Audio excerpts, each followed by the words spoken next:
Let it roll. Did you hit the button? Oh, I hit the button, dude. I hit it. I hit that fucking thing really fucking hard. The button's been hit. Oh, I just got a text from KJG. It says, help. Help! I need somebody. The browser blocked your mic and camera. Shit. All right. So typically when your camera gets blocked, what you have to do is you got to go click that little icon in the top right? Because like your little camera's there, and like you just click that, and it just says, "Oh, so I know what he did. This is what he's got to do." All right, so I got to send a picture to Kevin real quick to explain to him just to click on that thing, and let me see.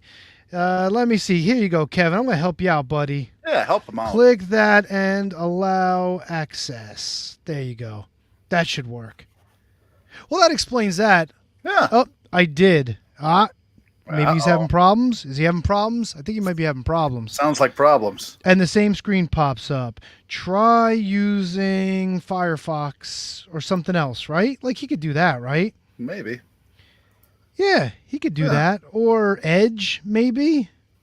Would that work? Yeah, no idea. Well, it is Labor Day here in the good old US of A, and apparently I need to do work because we can't get Kevin on the show. But for now, it's me and the good-looking one. Oh, man, he's completely fucked. I don't have it. Edge and Chrome both did the same thing. Let me see if a little restart might work. Dude, I don't know. Now I got to manage a show. I got to help Kevin out. I'm being pulled in all kinds of directions here. I shouldn't be doing any fucking work today, dude. Oh, yeah? Isn't it funny? Oh, well, you know. Isn't it funny, though, like, it's supposed to be like a day for no work, and yet here we are, and now I got more work to do? I mean, I didn't do shit today, Tony, so I'm feeling good about this. I shaved. I greased a couple of fucking hinges. Oh, hinge grease, huh? Oh, you didn't fucking give me the line. I thought about it, but I thought I was like, man, what kind of like hinges? That's not very sexy. No, it's not. But they were squeaking, you know, so I had to give them a good old lube job and all this and that. They were squeaking, so you made them squeal. Yeah, a little bit. Let me see what this camera and microphone allowed. So all right, so it's all set up. Continue allowing. Oh, hey, KJG. Done. This is live coverage, folks.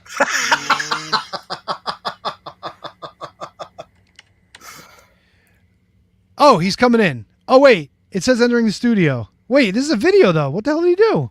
Oh, it still blocked him. Oh, so, dude, to join the broadcast, click the camera icon in the access bar and click always allow and then click done. That's it. Like, Done. I don't know. Is he even hearing me? I don't know. I have no idea. I don't know, dude. I don't know what to do. Yeah. I don't know. You know, this to me seems like one of those times when you go out to the middle of the lake and you toss your kid in the lake and see if you can swim. Yeah. Seems like.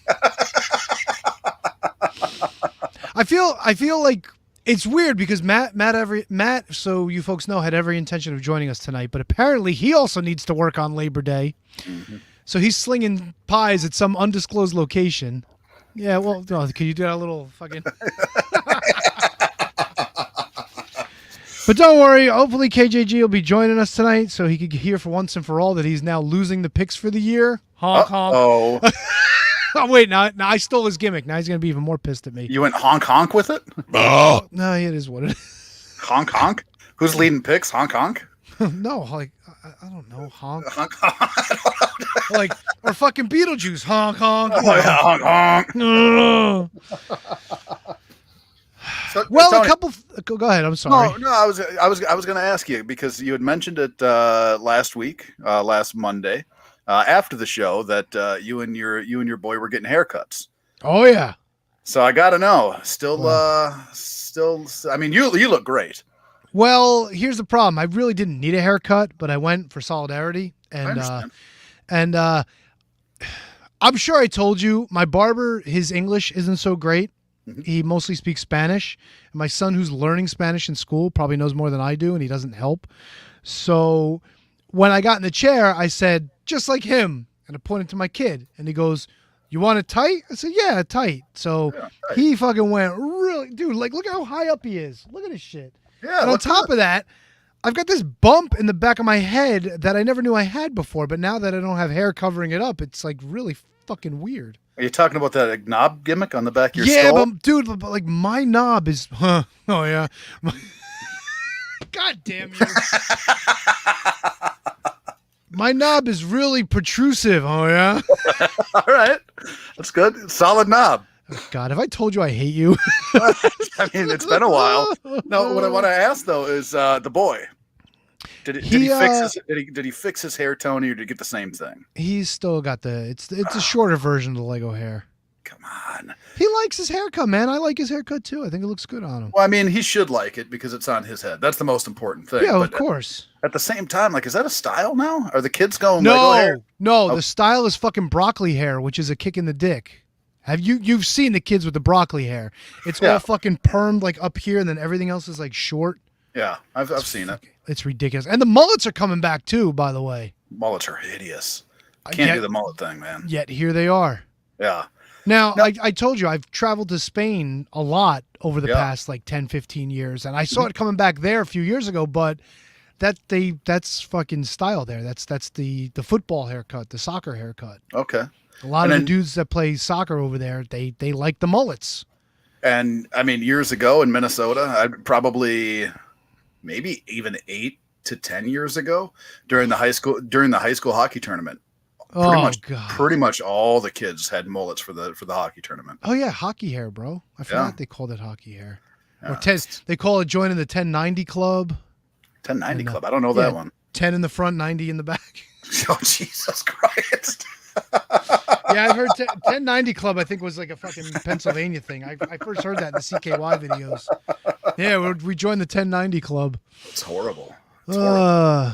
Hey, if anybody has Kevin's private personal number or his messenger, see if you can help him out, please. I mean, I think he's lost right now. Matt, if you're listening, help Kevin. Oh God, it's like the blind leading the blind. Well, a couple of pay-per-views happened this weekend. Yes, they did. I guess we got some results to discuss, and I don't know. I don't know if I feel like doing so much work tonight, bro. I don't know about you, but I didn't do much today, and I kind of want to keep it that way. Yeah, I understand. Yeah. It's a holiday, man. It's a holiday. And Matt's not here to yell at me, so. Right. I mean, I could fill the roles. Fucking Joe. Oh, yeah? No. Filling rolls? Putting a little cream in them donuts? Oh, yeah. Load those donuts up. Oh, boy. Fucking Jode. Fucking Brundon already jumping in. OBJ seems to start the broccoli hair garbage here. Who's OBJ? Oh, Odell Beckham, right? Yeah, that's our dude. And some guy got fired too. I wonder who Brundon could be talking about. Well, we'll get to all that in next, I guess. All that next. And a bag of chips too, right here on the Shining Wizards. I hope I fucking clicked the right thing now. Let's see.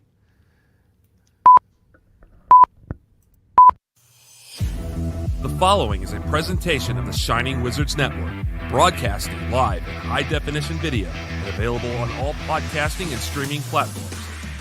Follow us on social media at Wizards Podcast. Check out our merchandise at merch.shiningwizards.com. Do your Amazon shopping at amazon.shiningwizards.com. And become a Patreon supporter at patreon.com/wizardspodcast. And now, it's time for the Shining Wizards.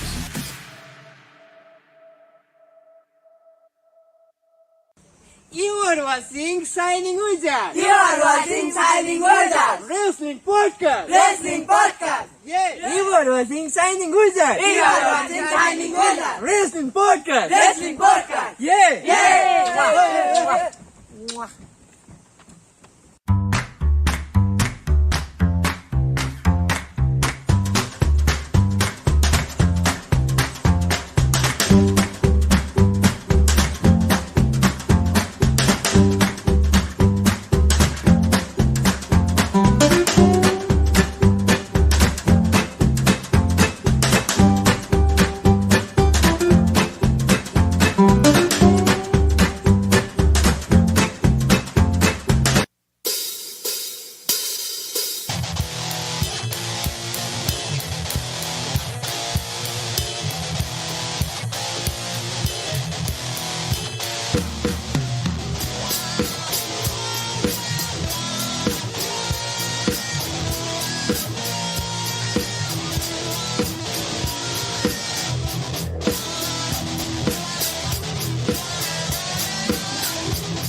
You are tuned in live to episode 653 of the Shining Wizards Wrestling Podcast, coming to you live on social media, going with you wherever you go on every streaming and podcasting platform. For now, there's only two of us in studio, but I say that's enough to get into some wrestling talk. And talk about wrestling. Tony. Handsome Kevin. And I guess it's us for now, bro. I'm okay with that. Okay. I'm kind of okay with it. I'm a little sad Kevin's not here yet. I mean, he's having some issues. I'm kind of hoping somebody's helping him work through it. Yeah. And Matt's slinging the pizzas. So it's not like anything big happened this week in wrestling anyway, so we don't really have much to worry about. It was a down weekend. It kind of seemed that way, right? Lots of downs. And I don't mean that in a chromosomal way. You lobbed that one up, and I was like, no, I'm going to let that one pass. I kind of walked it back just a little bit. Just a little. I took away anything like further than just, hey, it was a reference, and we'll leave it at that. Yeah. How was your holiday weekend? It was good, man. It was good. I quite honestly, I didn't do much of anything. Got done, went out to dinner with the wife Friday night. Saturday morning, she packed up and she went camping. Duke and I laid down a Year of Duke and Rogue episode, and I just hung out, watched the pay-per-view. Stopped out to see my wife while she was camping. Just stopped over there, said hi to everybody for a couple hours, and came back home. Got the pay-per-view. Sunday, did some work in the office. Monday, today, not much of anything, man. It's been nice. It's been nice. Nice, easy pace this weekend. You? Yeah, I mean, I've been pretty busy at work the past couple of weeks. Not anything that was like mine per se, but you always got to be careful when you offer your services to everyone else in the office, because once you put it out there, you'll be surprised how many people will be like, hey, I got something for you to do. So between doing research and doing reviews and, going through some calendar entries and whatnot, it turned out to be a busy week. But Saturday, we went out to my favorite Korean place. We went for some hot pot, and my wife yelled the entire time because either the chicken wasn't cooked enough or the meat quality wasn't so good, and we ran out of this and we didn't have that, and the grill's not hot enough. So always made it enjoyable. And then on top of that, she goes, well, since we came here, can you take me to see the Barbie movie? And I was like, oh yeah, do I get to yell at you about how raw everything is in this movie? Did you go see the Barbie movie, Tony? I offered and I was turned down, so okay. No, we did not. But it wasn't for my lack of trying, by the way. Gotcha. When you said you were out to dinner and your wife was yelling the entire time, I thought maybe that the your hot pot spot was right across maybe a ball field, something like that. But no. Okay. There were no youngins that she was checking out on Saturday. Sunday we went to my sister-in-law's. She had a little, her and her husband, little barbecue, little pinata action for the kids, so they had some candy and whatnot. And then today it's just been chilling at home, greasing hinges around the house. I actually did a little DDPY today because I put on a few LBs when I was on vacation, and I'm not as heavy as I was when I got back, but I could use a little bit of work, so I'm gonna put the work in. No, I got a little DDPY. I got it, and I went hard at it. Oh yeah, I went hard at it for a while. Stepped out of the routine, obviously. But when you step back in, because I've stepped back in here and there over the last couple of years, when you step back in, do you step back in at that beginner level, or do you step back in, getting hard? My thought today was to do exactly that, because I can really hardcore out even the intro stuff, like energy, fat burner. They're so ingrained in me, I can easily hit my marks every time I do those workouts. However, I saw there were about 4 or 5 new workouts that were up this past month, because I haven't done it in a while.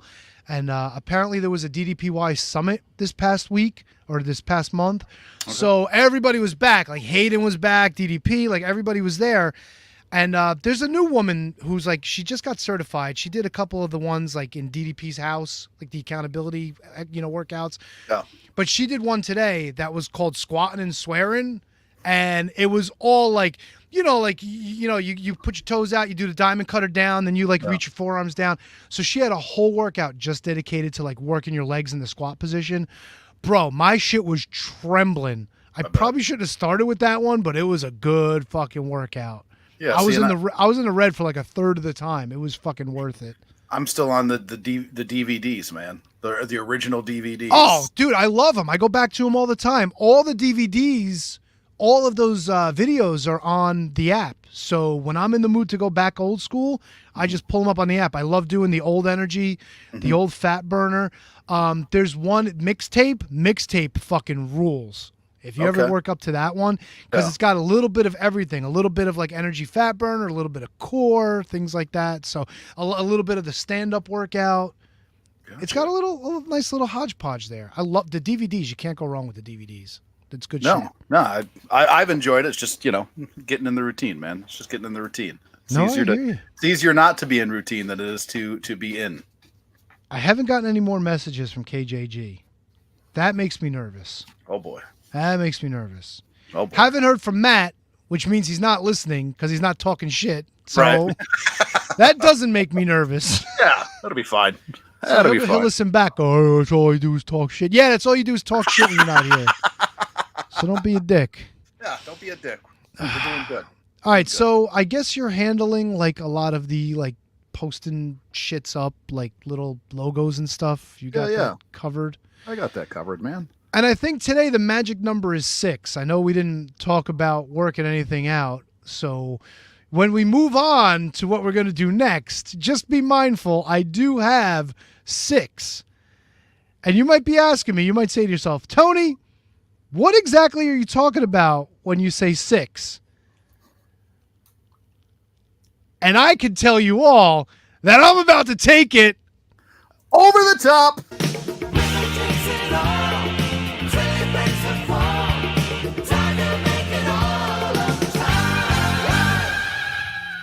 WWE Payback. In a steel cage match, Becky Lynch defeated Trish Stratus with the special guest referee John Cena. LA Knight defeated The Miz. WWE United States title match, Rey Mysterio defeated Austin Theory. In a tag team championship match, it was a Steel City street fight. The Judgment Day defeat Kevin Owens to become your new champions. Women's World Title match, Rhea Ripley defeated Raquel Rodriguez. And in the heavyweight title match, Seth Rollins defeated Shinsuke Nakamura with Muta sitting front row. On WWE NXT, the Creed brothers defeated the Dyad. Global Heritage Invitational Block A match. Stop it with all this bullshit. Butch defeated Charlie Dempsey. Electra Lopez and Lola Vice defeat Dana Brooke and Lola Vice. Her name was Lola. That's a pure name. Dijak defeated Eddie Thorpe in Global Heritage Invitational Block B match. Joe Coffey defeated Nathan Frazier, and in a WWE NXT Women's Title Contender match, Kiana James defeated Blair Davenport, Gigi Dolan, and Roxanne Perez. Tony, take me over the top. I got to give credit to Brundon for this one. The mayor of a historical district in Alaska was a cat named Stubbs, who served until his death in 2017.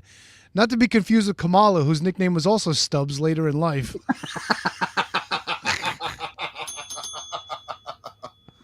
Not bad. Not bad at all. It was a good one. AEW All Out. Adam Page won some gimmick battle royal. Sheeta, Sky Blue, and Nightingale defeat Athena, Diamante, and Mercedes Martinez. AEW World Trios title match. Billy Gunn and the Acclaim defeat Jay Lethal, Jeff Jarrett, and Satnam Singh. ROH World Tag Team match. Better Than You, Bay defeated the Dark Order in an ROH television title match. Samoa Joe defeated Shane Taylor. AEW TNT title match. Luchasaurus defeats Darby Allin. Miro defeated Powerhouse Hobbs. AEW TBS title match. Chris Statlander defeated Ruby Soho. In a no disqualification strap match, Bryan Danielson defeated Ricky Starks. Blackpool Combat Club defeated Eddie Kingston, Shibata, and Takeshita beat Kenny Omega. Bullet Club Gold defeated FTR and the Young Bucks. And an AEW International title match, Jon Moxley defeated Orange Cassidy to become your new international champion. That's all right. Tony, over the top me, babe.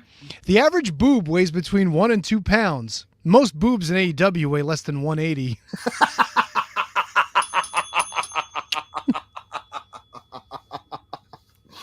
Yes.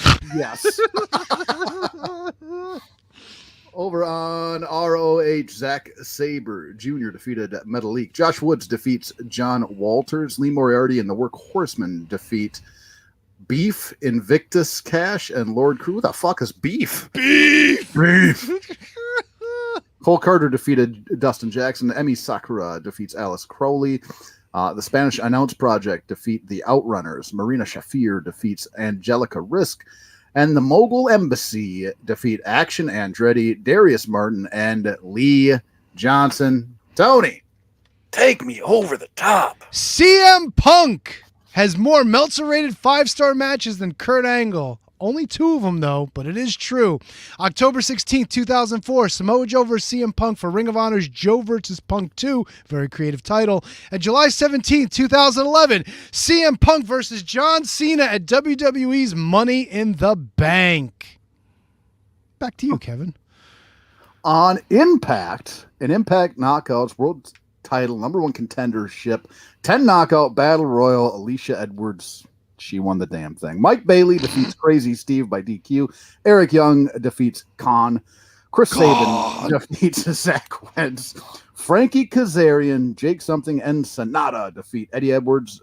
And the most professional wrestling gods, that's Brian Myers and Tony. Throw me over the top. A man's orgasm lasts about 6 seconds. A woman's lasts about 23 seconds. Just another thing women take forever to do.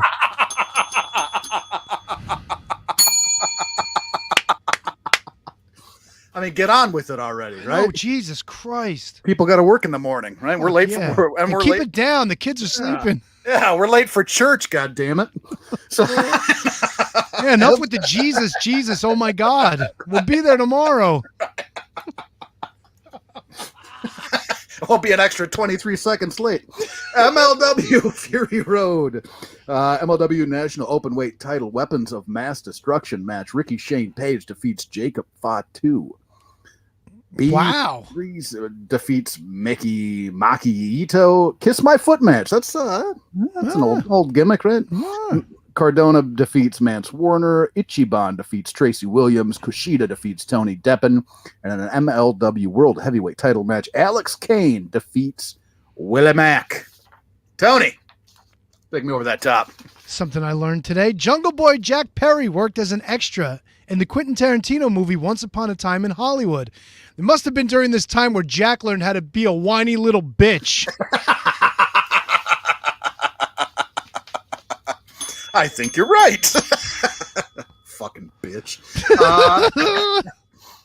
And here we go. NWA Power.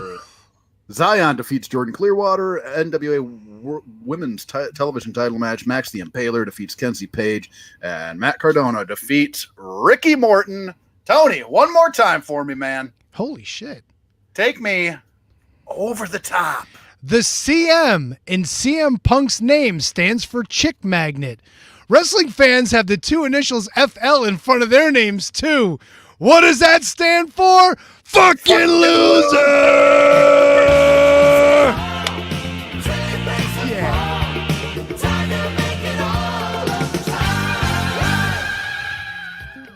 Ooh, it felt good, Tony. It felt good.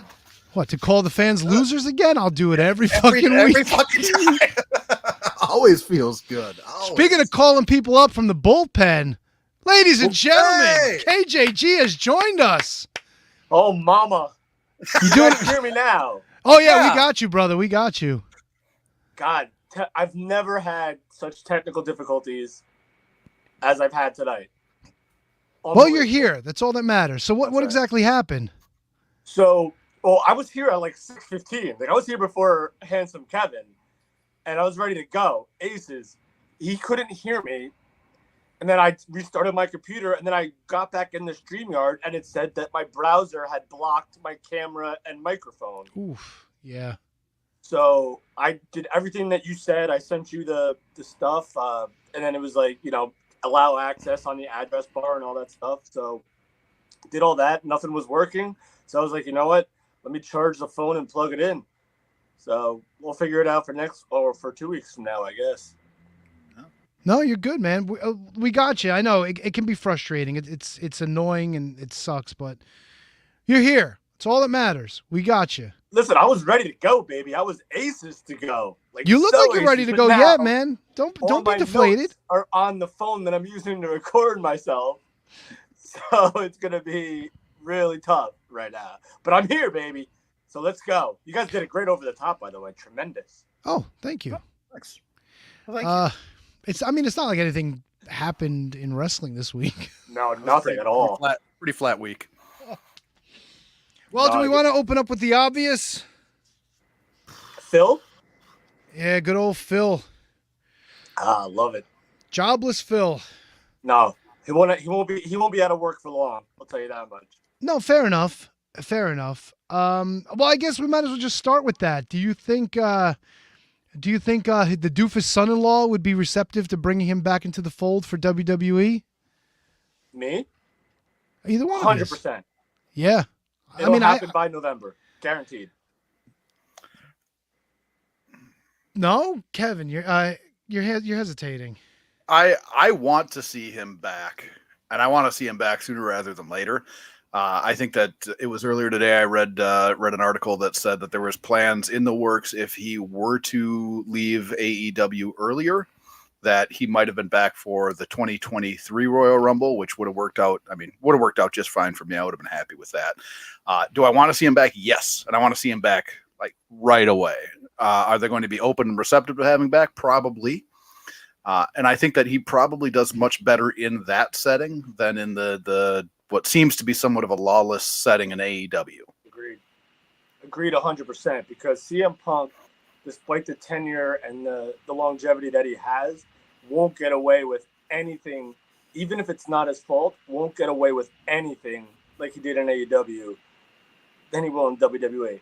Because there are people there that will smack his face up if so be it, like he gets out of line. So, right. But I don't think he would do that, because I think he's also that smart where he would know not to ruffle the feathers there. Mm-hmm.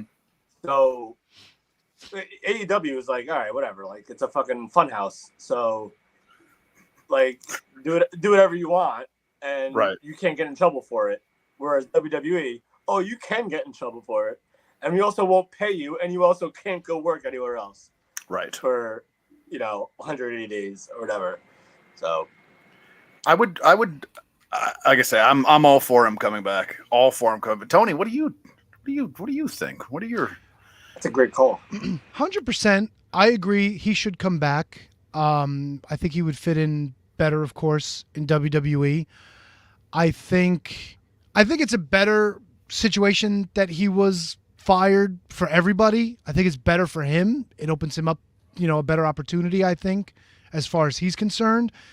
I think AEW, whether or not they were really receptive to CM Punk trying to help them out, they seem to just be kind of set in their ways, and that's the way it's going to be. So somebody coming in like a CM Punk, who definitely was not, I mean, don't get me wrong, everybody's there for a paycheck, but I think even CM Punk made it known, like, he was there he wants to help. And if you cut that out from under him, then he's just another performer. And I think it was better for both sides. There's a lot that happened leading to that decision that left a bad taste in my mouth. But I mean, I think in terms of the results, it was the only real way to go, Like what? What left a bad taste in your mouth? Well, I listened to Jim Cornette's show from yesterday because he had an entire follow-up, because he's a huge CM Punk fan, like huge.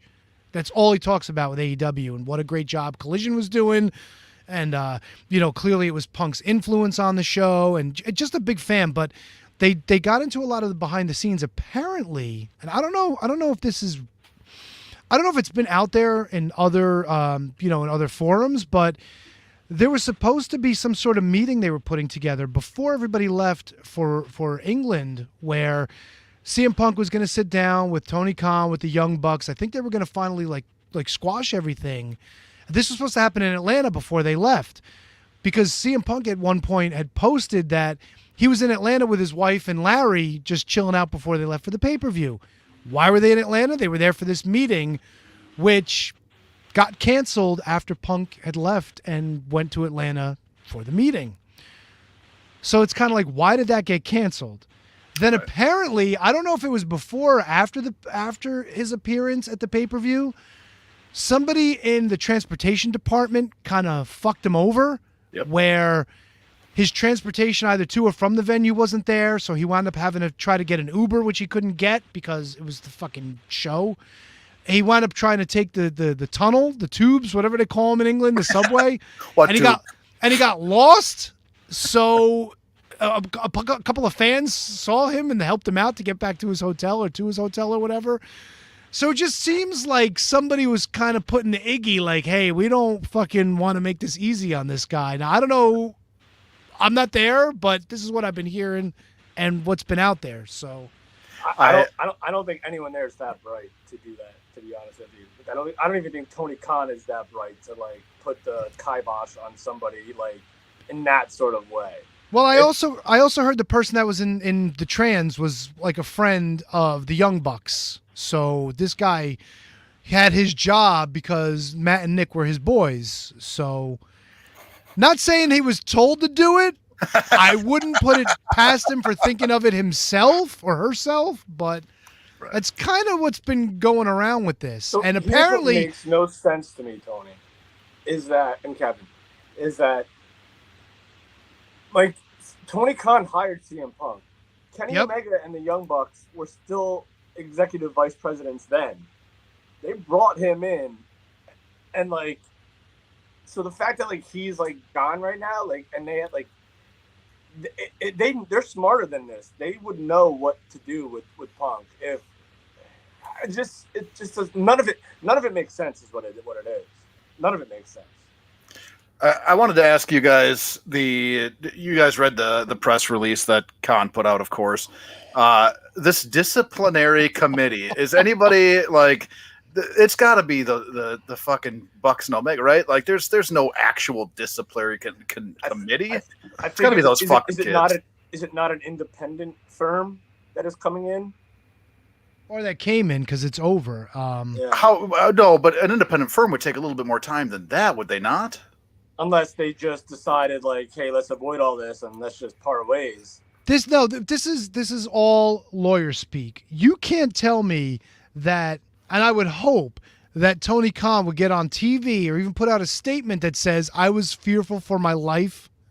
I mean, that's lawyer speak, dude. That's like, we know there's a lawsuit coming for breach of contract, so we have to have an airtight excuse or reason to let him out of his contract for a cause. And I bet you there's one where, any kind of like physical violence or aggression or whatnot. And plus, I've also heard that after the scrum last year and the fight that happened after the scrum, apparently Punk signed some sort of deal where he wasn't allowed to get physical backstage with anyone. I don't know how true that is, but if this is written into his contract, it's a whole lot of lawyer speak, because I would hope to God that Tony Khan wouldn't put this out there like to try to get himself sympathy, because he clearly didn't get sympathy when he did this in front of the crowd at the pay-per-view this weekend.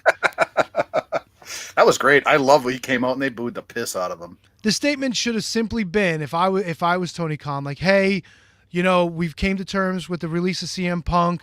We want to thank him for his time here. We want to wish him the best of luck in his future endeavors, or however you want to phrase it. But we're here to bring you the best in wrestling, and that's what we're going to do tonight, and blah, blah, blah, blah. Right. They clearly threw in the fearful for my life because there's some lawyerese behind that. And somebody from the legal team said, you better cover your ass and make sure we got a fucking airtight reason for releasing you. That's what it was. Even though it's on TV and it could be considered an act, you better just say it just in case. Does that footage ever make light, Tony? I kind of hope not, but I mean, if it's said and done, what would be the purpose? But if this does go to court, it would probably have to, right? Yep. What would actually go to court? CM Punk filing for wrongful termination? Yeah, breach of contract. Yeah, wrongful termination, wants him to pay out the rest of his contract. I mean, if he's interested in doing that, he can. There's no chance he does that. I don't think. No, you're right. He probably doesn't. And I think I would agree with you there that he's probably just, he wants to move on. Yeah. But, yeah, because the only other time he was tied up in a lawsuit was when the doctor from the WWE was suing him. Right. So I don't think he would pursue anything legally.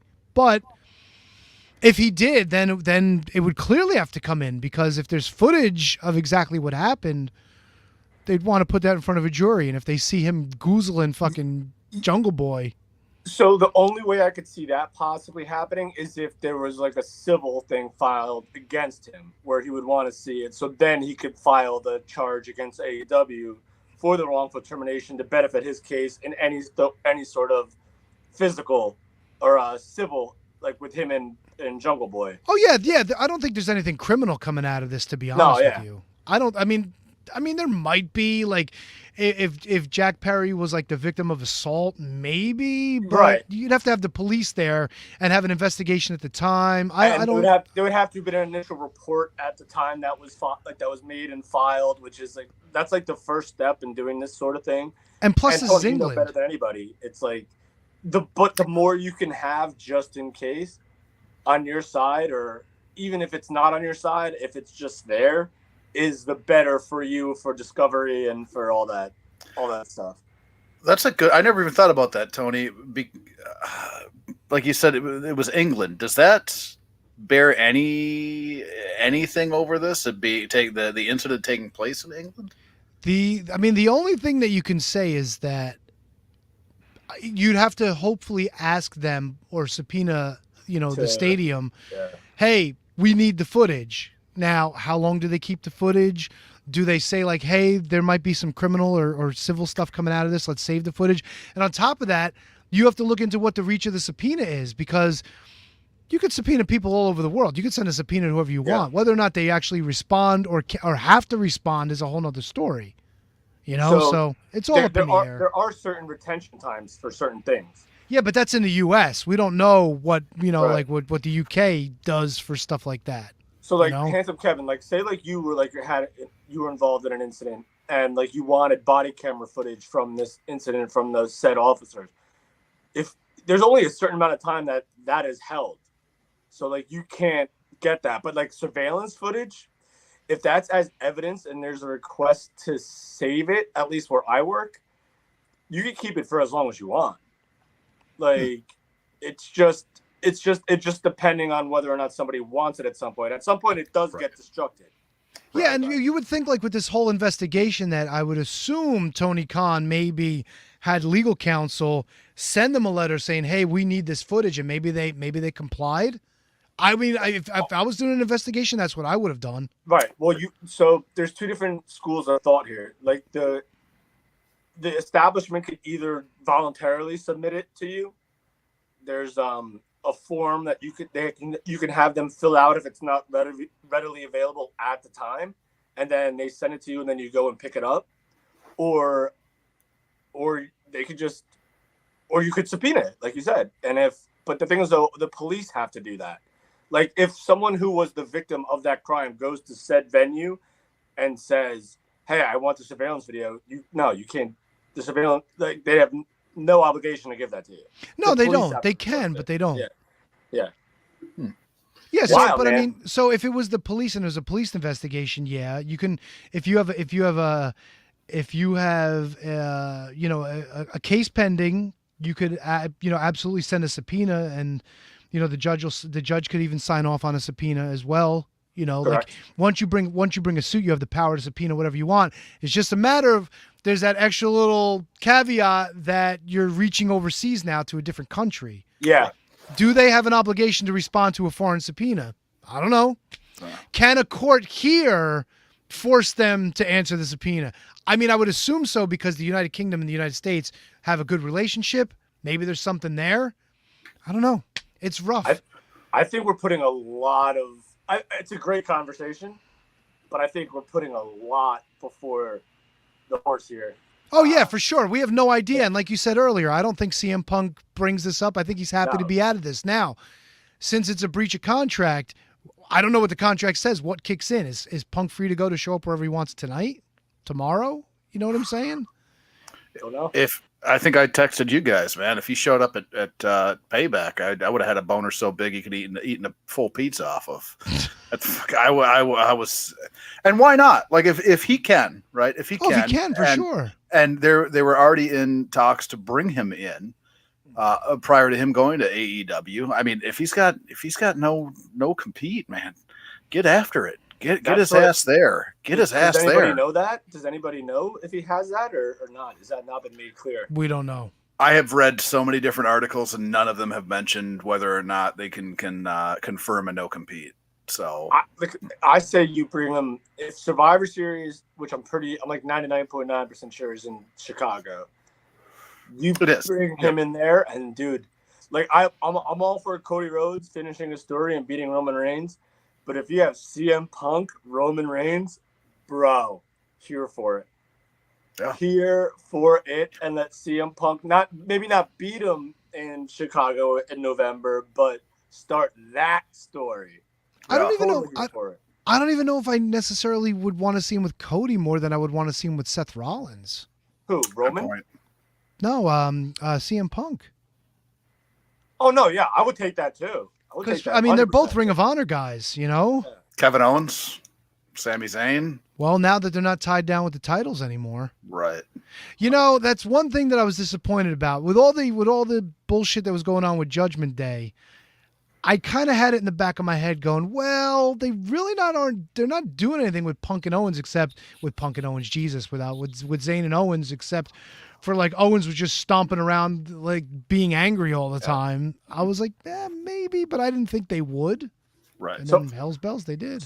So Kevin, I still love Sami Zayn and Kevin Owens. They still get the best reactions on the show. Oh, they do for sure, yeah. All the time.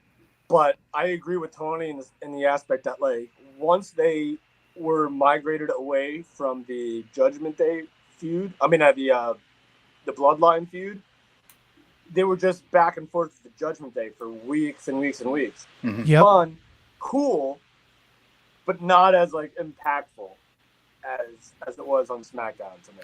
Oh yeah, I mean you're 100% right there. Their involvement with the Bloodline, that storyline. I mean they're obviously two top stars, but that seemed to elevate them that much more. Just their work within that story. So those two together, I mean, whatever they're going to do next, I'm interested to see. The other thing I'm interested to see was with CM Punk being gone, right? He's out of AEW.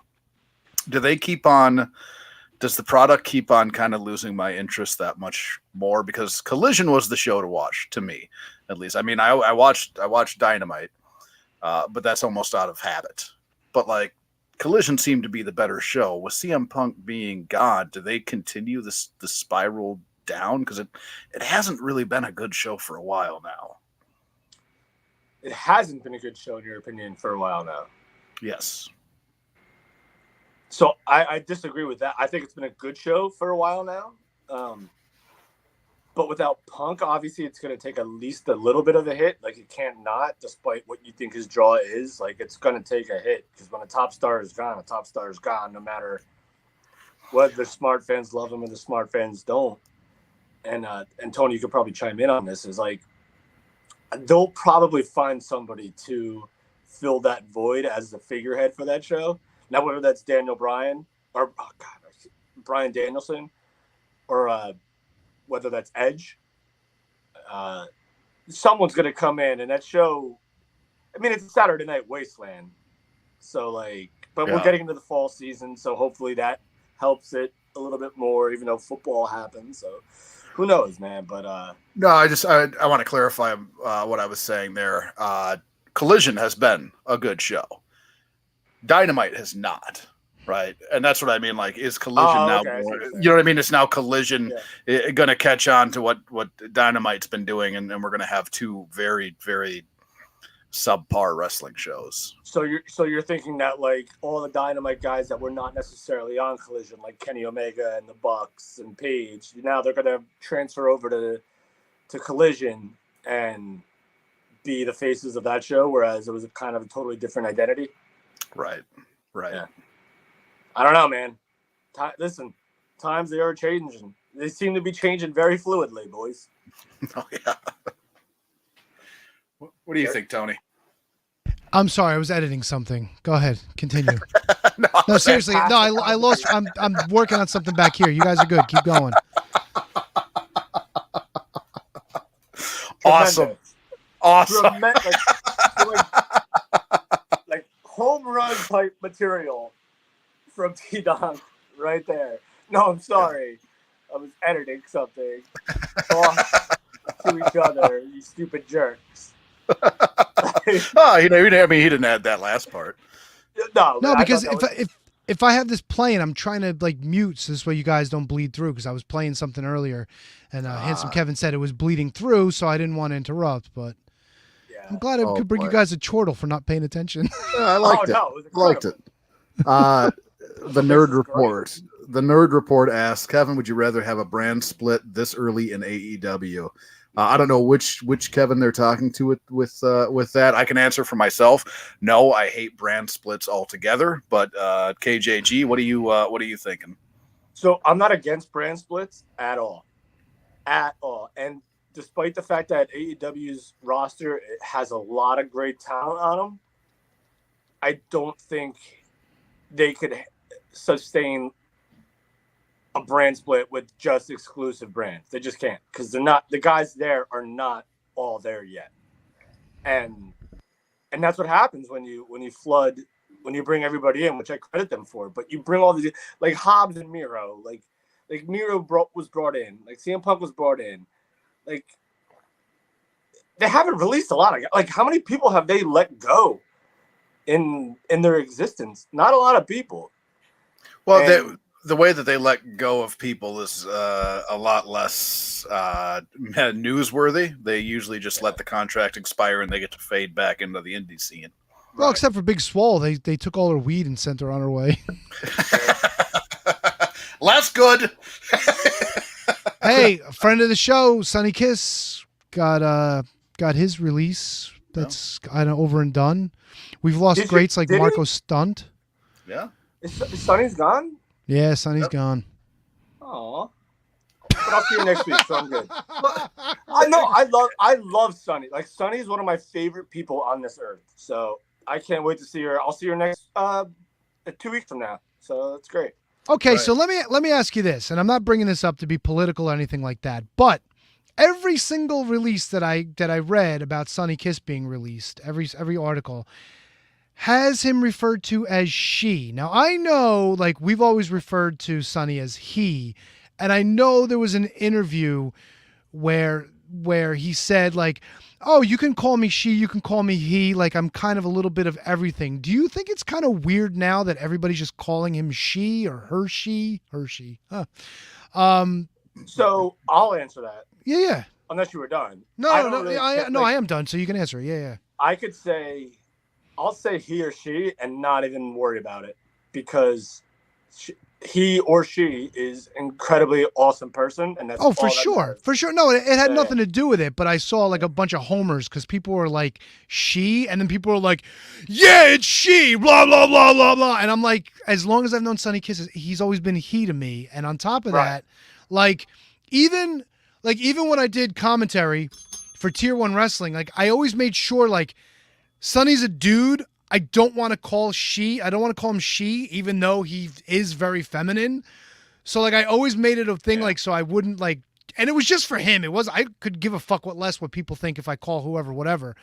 It was just more of a respecting for him.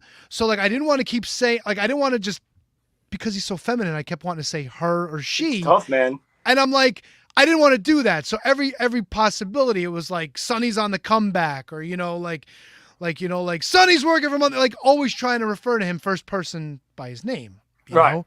And look, if he's okay with me called she, fine. It was just a bunch of homers out there going like, he's she's always been she, and blah, blah. It's like, relax, dude. It's not that big of a deal. Take it easy. I was just asking you, like, what you normally call him. Sonny. There you go. That's exactly what I was at, brother. So we're on the same page. Cool. But like, if like in third person, like if on the show, I'll say he or she and not even think twice about either one. So fair enough. I'm okay with it because I know we're friends, and I know that the relationship that we have. So we're aces. So I'll call her he or she, or him, he or Chi, whatever.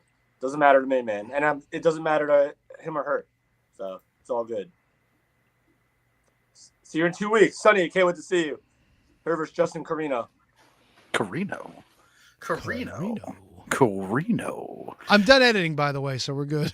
Oh, all right. Great. Welcome back. Hey, welcome back, Tony. Tony comes back for the gender confusion part of the conversation.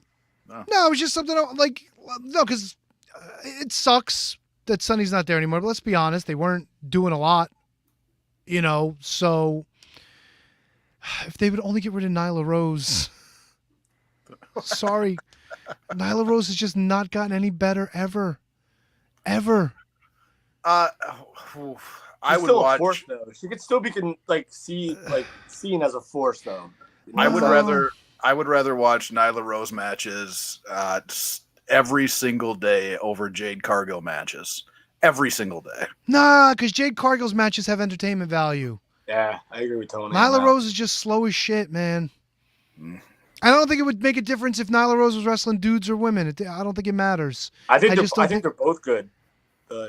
Nyla is good.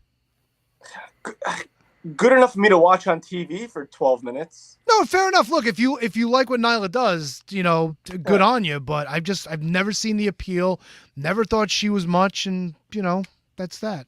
And she's got that star quality to her that they just haven't tapped into enough yet. Who, Nyla? This is a weird comparison, but I think you guys will see it. Awesome Kong type thing, like from TNA, like not as savage, but just savage enough where like she can be like she should have been, and she was at one point before they flooded the roster with 8 million different wrestlers. She probably would have been the megastar of the company. Nah, I agree. I disagree, man. I don't think Nyla's ever had it. I think Nyla, like the 4 years they've had her, it's just kind of like never changed, man. It's just never changed. I've seen her get gassed in the ring. I've seen her not being able to keep up. I've seen a lot of slop shop with her, and like I wish they would bring Riho back more than I would want to see Nyla Rose. You know what I'm saying? Like, yes. All right, yes. More Riho. I'd watch Riho matches over either one of them. I'd rather they bring back the Genie and Freddie Mercury and the fucking girl with the pulling the ropes and shit than watching Nyla anymore. Isn't the Genie dead? No, Yuka Sakazaki? No, she's still alive. Who's Sabu's Genie? Oh no, Melissa Coates, right? Oh yeah, she gone, right? Yeah, she gone. Yeah, she gone. had some R.I.P. she had some Coates. shit, man. Yeah. R.I.P. Coates. It's summertime. Yeah, R.I.P. Coates. It's you're gone. Oh God, that's fucking horrible. I didn't know. I'm not. I didn't mean it like that. Oh, brother. It's a holiday, boys. Little WWE Payback action happened over the weekend. Oh yeah. Oh yeah. Great show. Great show. Great show. Great show. Great. Yeah.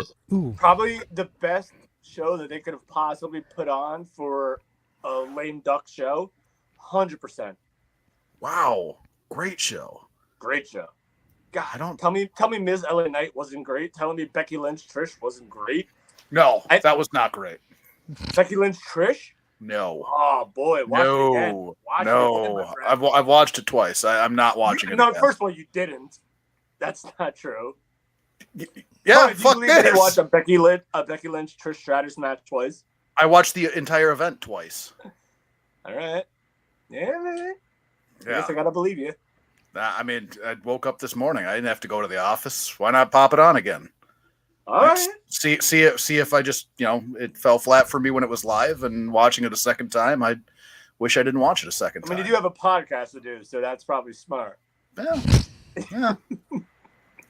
No, I thought Lynch and Stratus. I don't need to see Trish Stratus anymore. Just period, man. Like, You don't need a little Stratusfaction? I don't want Stratusfaction, man. All right, she can take her 23 seconds somewhere else. I'm not into it.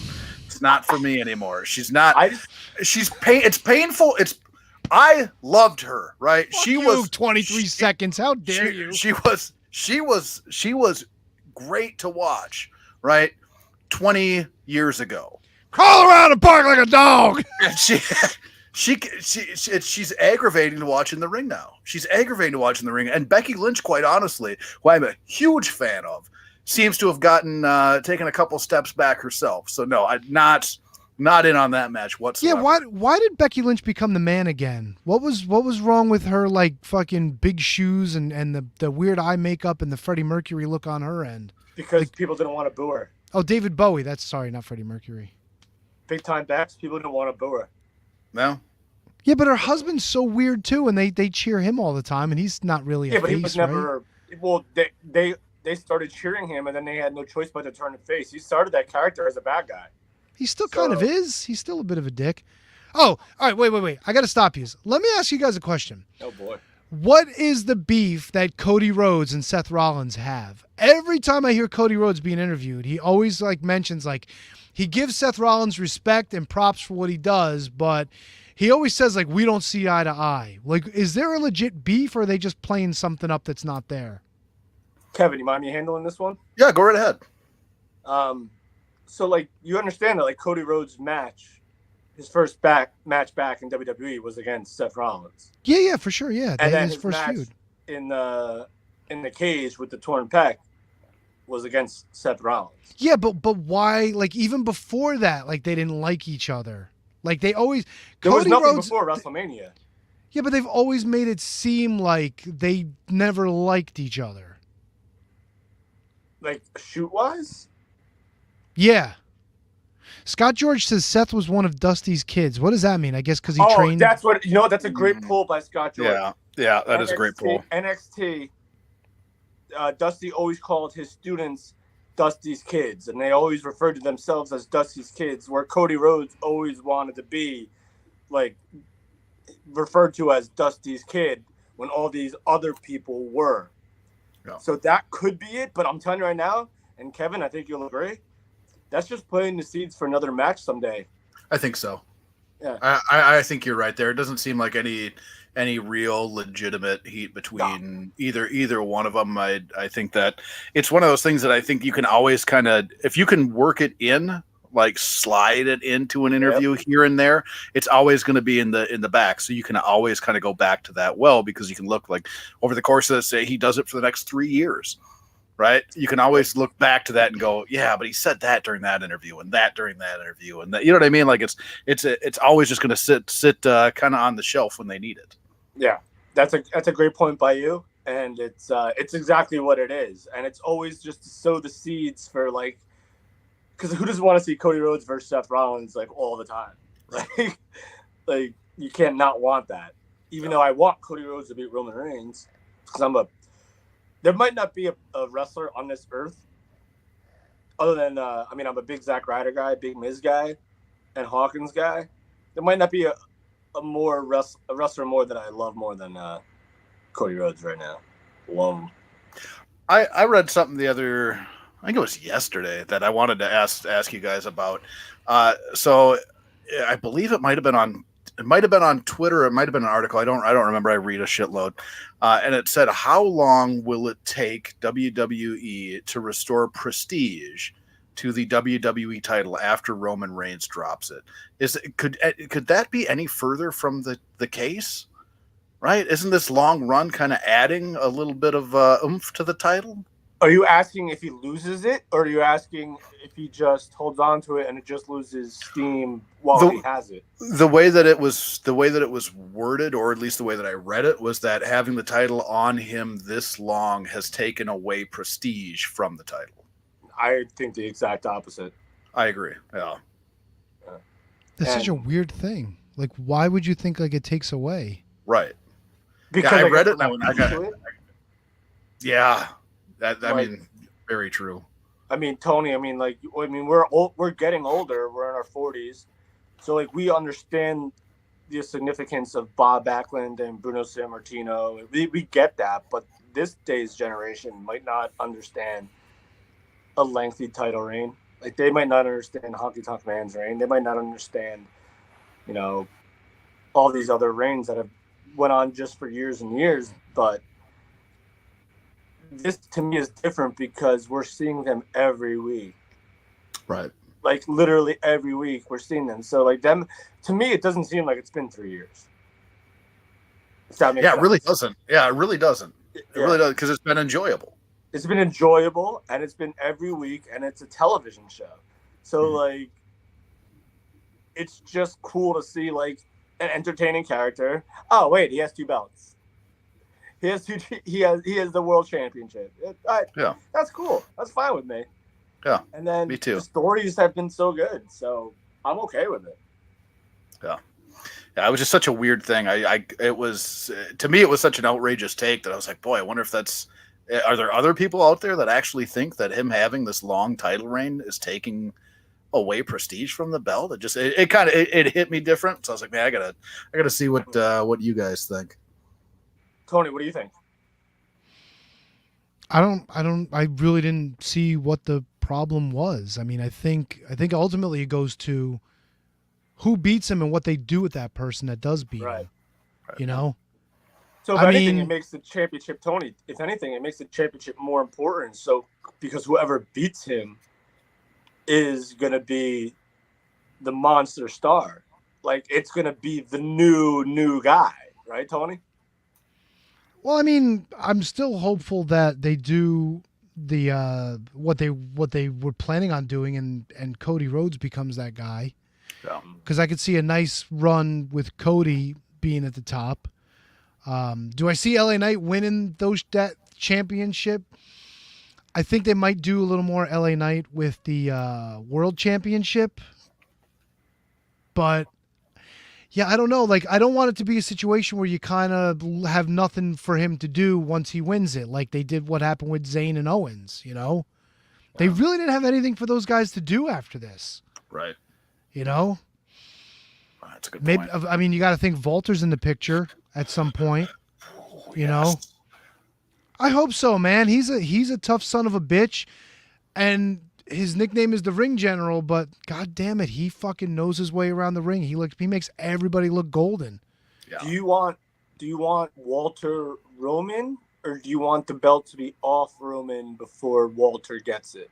I think Walter Rhodes might be the fucking way to go. Yeah. Especially sowing the seeds at this past Rumble. You know? That was some interesting shit.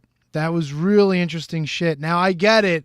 Cody comes in at 30. Walter ran the table. You know, maybe Walter's got the next thing, like, you know, in his pocket. Maybe he gets the advantage somehow rather than being the guy fighting through 28 guys before it comes down to him and Rhodes. You know what I mean? 100%.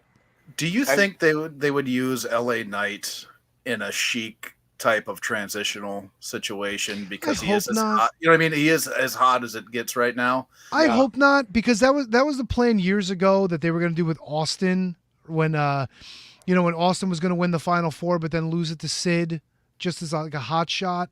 Mm-hmm. And I think it might have ruined it, maybe not ruined Austin, but it might have kind of set him back at that point where his match with Shawn wouldn't have meant as much. Mm-hmm. I mean, the way they've been booking the world championships, like the major titles, I think that would kind of go contra to what they've done. So I kind of would hope that they wouldn't do that with him. Right. You know? And what's so great about we've been calling him Gunther. We've been calling him Walter. Whatever. Walter Gunther. It's all right. Gunther. The great thing about him is that he, like, just like every great, like, bad guy, he has the potential to be, like, the most over baby face, over, like, good guy in the company at some point. Like Gunther does. Like, it's just, like, you could figure out, you could dice it, you could script it any way you want. I'm telling you now, I want him to have the belt as a bad guy, obviously. But at some point, he's going to be the most over good guy that WWE has had in a while. Probably since Cody, because Cody is just insane right now. Yeah, I don't see Gunther as a face at all. Dude, it's gonna happen. I guarantee it. I think he gets over with the crowd more and more, where they might feel the urge to make him a face, or they could just let him ride out being a heel as a cheered heel, and then eventually when they've had enough of that, he does something really fucking dirty dickhead to kind of solidify him back as a heel that needs to be hated again. So you're talking about a more natural face turn as opposed to an outright face turn for Gunther. Yeah, so like let the people cheer him, but let him still be the asshole that he is. But then when you're ready to make him all out heel again, he does some really dickhead thing. And that makes people want to boo him. And that's what I love about LA Knight. Because LA Knight's now like a full-fledged babyface, even though he still acts like a heel. But anytime he wants to turn back to a bad guy, he can, and no one will even bat an eye. Like, that's how, like, much of a dick he is. But people, so that's the thing. It's kind of like what's old is new again. Yep. People loved people that are assholes. And LA Knight's an asshole, cocky, arrogant, and people love it. He's got a great finish, too. I love his finish. Oh, not the Bound for Glory. What is it? The Blow by Death? What's it called? Oh, yeah. It's like BT. It's BT something. It's. I believe it's Blunt Force Trauma. The death blow, like death by. No, death Blunt Force Glory. Trauma is your NWA tag champs, bro. Blunt Force Trauma. No, that's what it is. It's Blunt Force Trauma. It's Blunt Force Trauma. Is it really? Yeah. That's the name of the move, Blunt Force Trauma. It's and the BFT. Yeah. It's really not that great of a move. I'm not gonna lie to you. I love it. Skull Crushing Finale is better. See, and I like the BFT because it's one of those moves you can put on absolutely anybody with ease. With ease. Yeah, that's fair.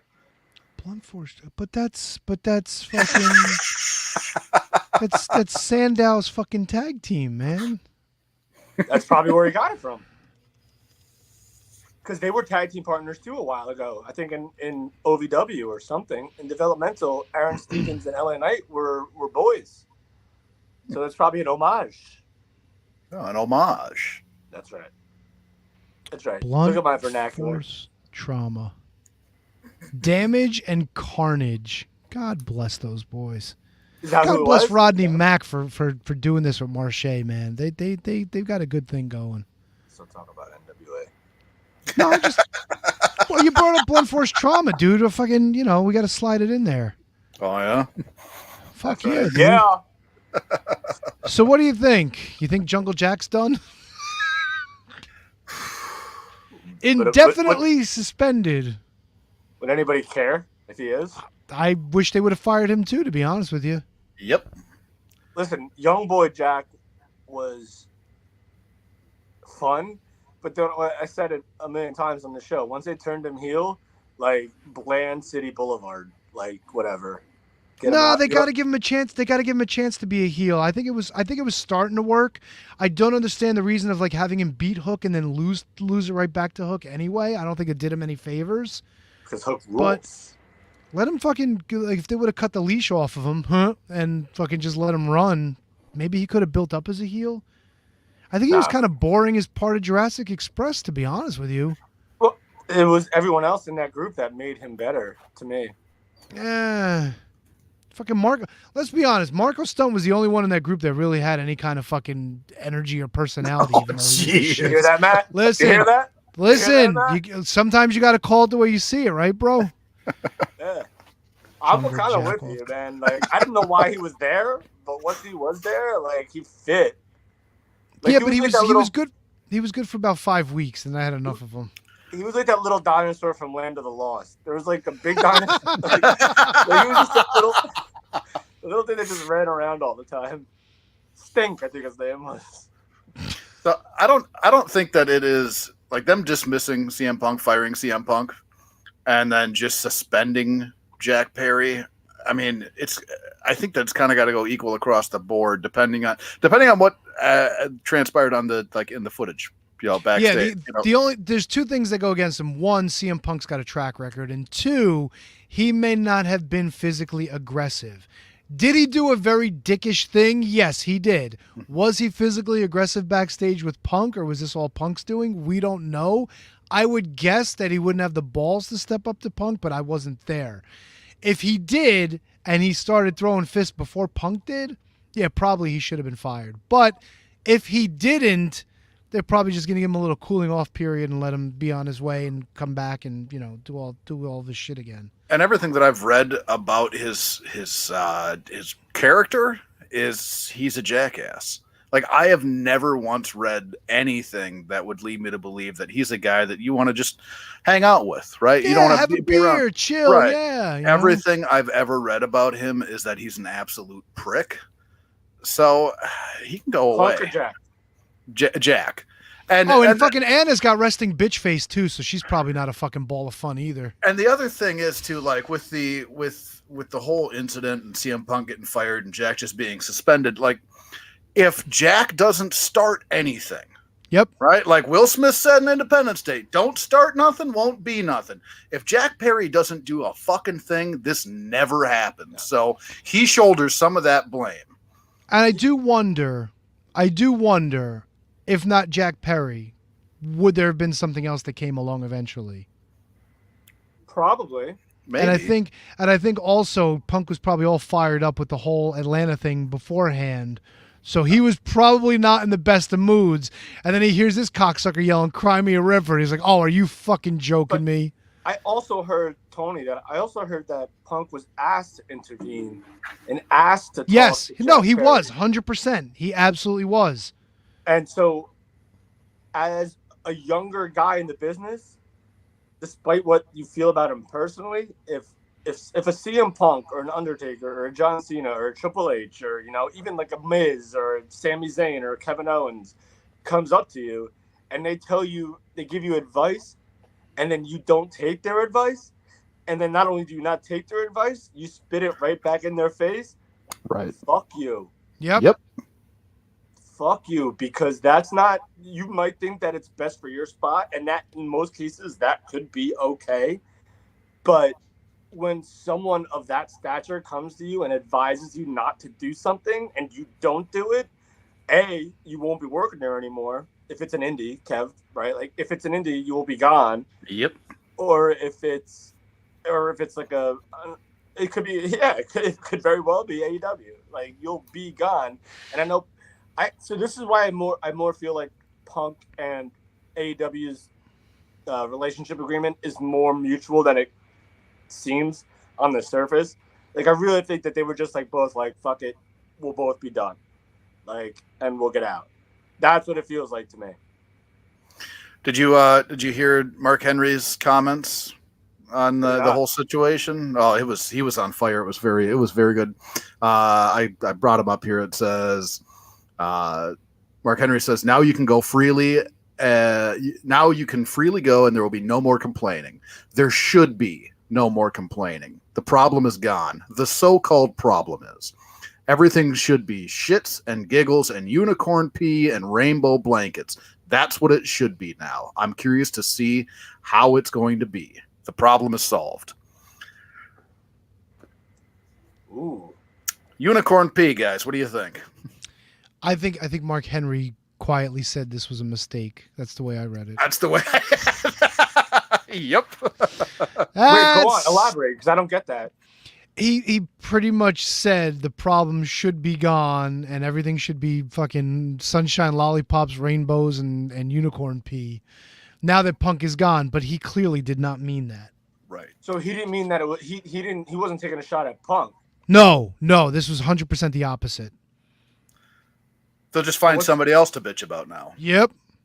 Oh, because it's Tony Khan. That's the issue, and the functioning of the company is the problem. Is what you think he was saying? I don't know if he went that far. I think he was just saying that Punk wasn't the problem. Okay. He didn't come out and say who else, but yeah, you could read into it. You could say that maybe he means Tony Khan's a problem, maybe he means the Bucks are the problem, maybe he means Omega's a problem, maybe he means the other people backstage are the problem. Yeah, totally read into that. Yeah.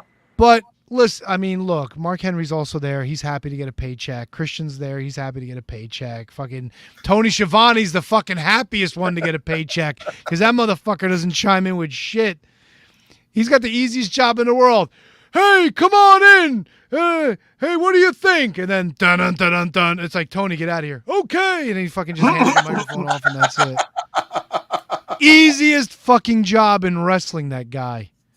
God bless him. I don't know what wrestling gods he prayed to, but they fucking answered his prayers tenfold. God bless Tony Schiavone. Right, well, he was Even on his JR team. don't give a fuck anymore. Didn't JR say during the fucking Wembley show how many people, what the fuck is with all the gold? Yeah. Why is Everybody's everything a- golden? Why is Go- everything golden? My God, why is everything golden? It reminds me of what was it? It was a Zabisco quote, wasn't it, about WCW? Like, keep your head low, you'll have a job for life. Yep. That's what it reminds me of. Well, JR's contract is coming up soon, so he might not even be there anymore. Nah, they'll renew him. Hey, I thought I read something going around. I didn't read the notes. Sorry, Brendan. I thought I read something going around that Kevin Kelly might have heat with Ian Riccaboni over something. No way. They love each other, as far as I know. I understand, but I thought I had read something somewhere. Maybe somebody posted it in the Discord, actually. I threw it at you guys in the text. That's Oh, it. that's So, right. You did. You 100% did. Yeah. And I, But it mean, wasn't- I don't know anything more about it than what I sent to you guys. Oh, was that So- not supposed to be talked about? No, I just don't know anything more I mean, about it. Kevin probably found it somewhere else, so it's probably already out there. Yeah. Gotcha. I love those two guys so much, like that. Yeah, I don't think so. I mean, Kevin Kelly's one of the fucking nicest dudes. He's always looking out for everybody. I can't see why that he would have an issue with Ian Riccaboni of all people. Well, because it's got to have something to do with it. And I don't remember exactly what you said, but the fact that Ian took over for Collision over Kevin Kelly while Kevin Kelly was doing New Japan, maybe AEW thought that we'll stick with Ian Riccaboni and not Kevin Kelly. Maybe it was something like that. Like, because Ian Riccaboni is good. They're both really good. They're both really, really good. So Yeah. No And they're arguments here. They're good, close personal friends of the podcast, by the way. So we have Ian Riccaboni. We have Jim Ross, who many people argue is probably the greatest of all time. We got Kevin Kelly. And Sockface is your fucking lead commentator. Not on Collision. No, but Oh, on your Collision he is, fucking yeah. main show. No, actually, no, he's not. On Dynamite. On Dynamite, yeah. Yeah, they have a lot of commentators. Well, yeah, they do.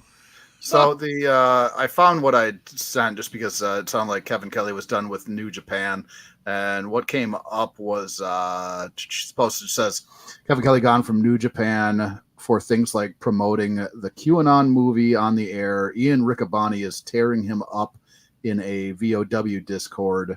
A lot of things going bad, and then somebody else chimed in and says vaguely aware they leaned that way politically, but never noticed it on air. Been very open about different things. Apparently backstage, he has evidence about Pizzagate is real. I don't even know what Pizzagate is, and he's been publicly being a dick to Ian, and that's all I got. That's all I know about it. Interesting. Well, Yeah. Until I read about it, I can't really comment, right? Besides, if he ain't fucking bothering anybody, let him fucking believe what he wants to believe. Remember when people used to believe in conspiracy theories and nobody gave a shit? They just think that they were a little daffy and everybody went on with their lives. Mm-hmm. Fucking, he's doing good work. Leave him the fuck alone. Like, just fuck, you know what I'm saying? Like, I don't give a shit if Kevin Kelly thinks the fucking president's a lizard person. Who fucking cares? Who gives a shit? Enough, people. There's plenty of other shit to argue about than fucking politics. Just fucking move on. yes. Haven't we had enough? Fucking, you know what Pizzagate should be? I call Domino's and Pizza Hut shows up. That should be fucking Pizzagate. Now that How would the be- fuck did that happen? Now Yeah. my fucking mind would be blown. Who Right. cares? I mean, if that's a hill you want to die on, I guess. Yeah, no, Exactly. Like, You call Domino's and Pizza Hut shows up and the delivery guy's wearing a Little Caesars shirt. oh, now you Yeah, fucked me there up you for the go. rest of the night, dude. Thanks. Then you go shoot up a bank or something. Whoa, whoa, whoa! Yeah, come on now, dude. Whoa, Let's not why? Nick Gage the fucking thing. Jesus. Sorry about that. Nick Gage, he should be working at Little Caesars. Yeah. You know what? I showed Handsome Kevin the Cluck You that Nick Gage did the commercial for. I don't know if I mentioned that last week. Remember, I was like, "Oh, you see that Cluck You? Yeah, that's the one Nick Gage did the commercial." It's not a good commercial either, but you can find it. It's on YouTube. No, People. what? A commercial with Nick Cage isn't good? Shocker. It's. I think. What the fuck is the music in the background? It's a Metallica song. Is it For Whom the Bell Tolls? It might be. And he's just like, I want some fucking chicken, and he's hitting people over the head with fucking light tubes and shit. It's fucking awful. I kind of have to see this. Of course you do. It's fucking. Yeah. It's awfully amazing. Let's put it that way. Oof. No. Brutal Assassins. Hey, Al Day chiming in. What's up, buddy? Fucking lover boy. Nick Cage and Little Caesars, a money printing machine, especially with the box cut, the pizza fucking cutters. That's a good call. Fuck yeah. Holy shit. Yeah, it was. Yeah, you're right. You're right, Might Spock. Jesus, Mott Spock. Whom the Bell Tolls is Nick Cage's entry. Yeah, MDK all day, every day. Yeah, all that shit. Sorry, we don't know. Nick Cage is into music, Mott Spock. I'm sorry. Yeah, Jesus Christ. Go back and watch some GCW, would you? Yeah. Some hardcore bullshit. Fucking Mott Spock. He's one of these guys. I bet you his 3 favorite promotions are GCW, Ring of Honor, and like fucking, I don't know, Shimmer. Was it IAW? What was Sorry, Tom. Love you, buddy.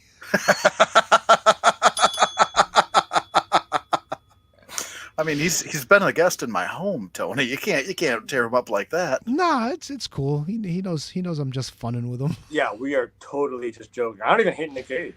Yeah, and I'm afraid Milwaukee Tom will show up at my house with a fucking shotgun going, oh, you're making fun of me, eh?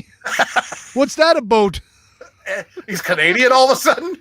He always types a boat, and he types like ja, ja, ja, which is like the Spanish version of laughing. Yeah, is that more than Spanish, by the way? Yeah, well, when Spaniards and Hispanic people write ha, ha, ha, they use the J, so it's like ha, right, ha, but you ha, just said Milwaukee Tom uses it. So is it... Yeah, he does. Of course, yeah, he does. Extend more than that region? No, it doesn't. No, he's a fucking weirdo. That's what he does. Now, again, Mott Spock, always going to be a guest in my house. This is actually AWF in New Japan. So well, there you go. Wait, AWF like Tito Santana and fucking Cowboy Bob Orton AWF? Hercules and Jeff Gaylord? With the convict? Yeah. I like AWF. Tony, what would you rather watch? AWF or GWF? Oh, God, AWF for 100%. Over Global? Yeah. Oh, wait, that Global? Yeah. Oh, I thought you meant GCW. I don't... Wow.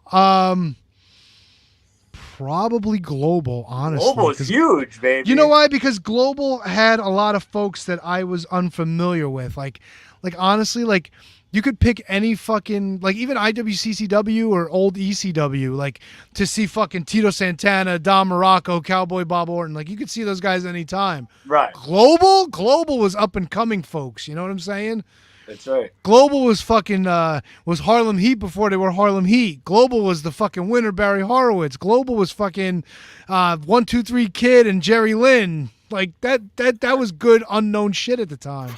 So, Kevin, Global, I mean, you might know about this, but like Global was way ahead of its time.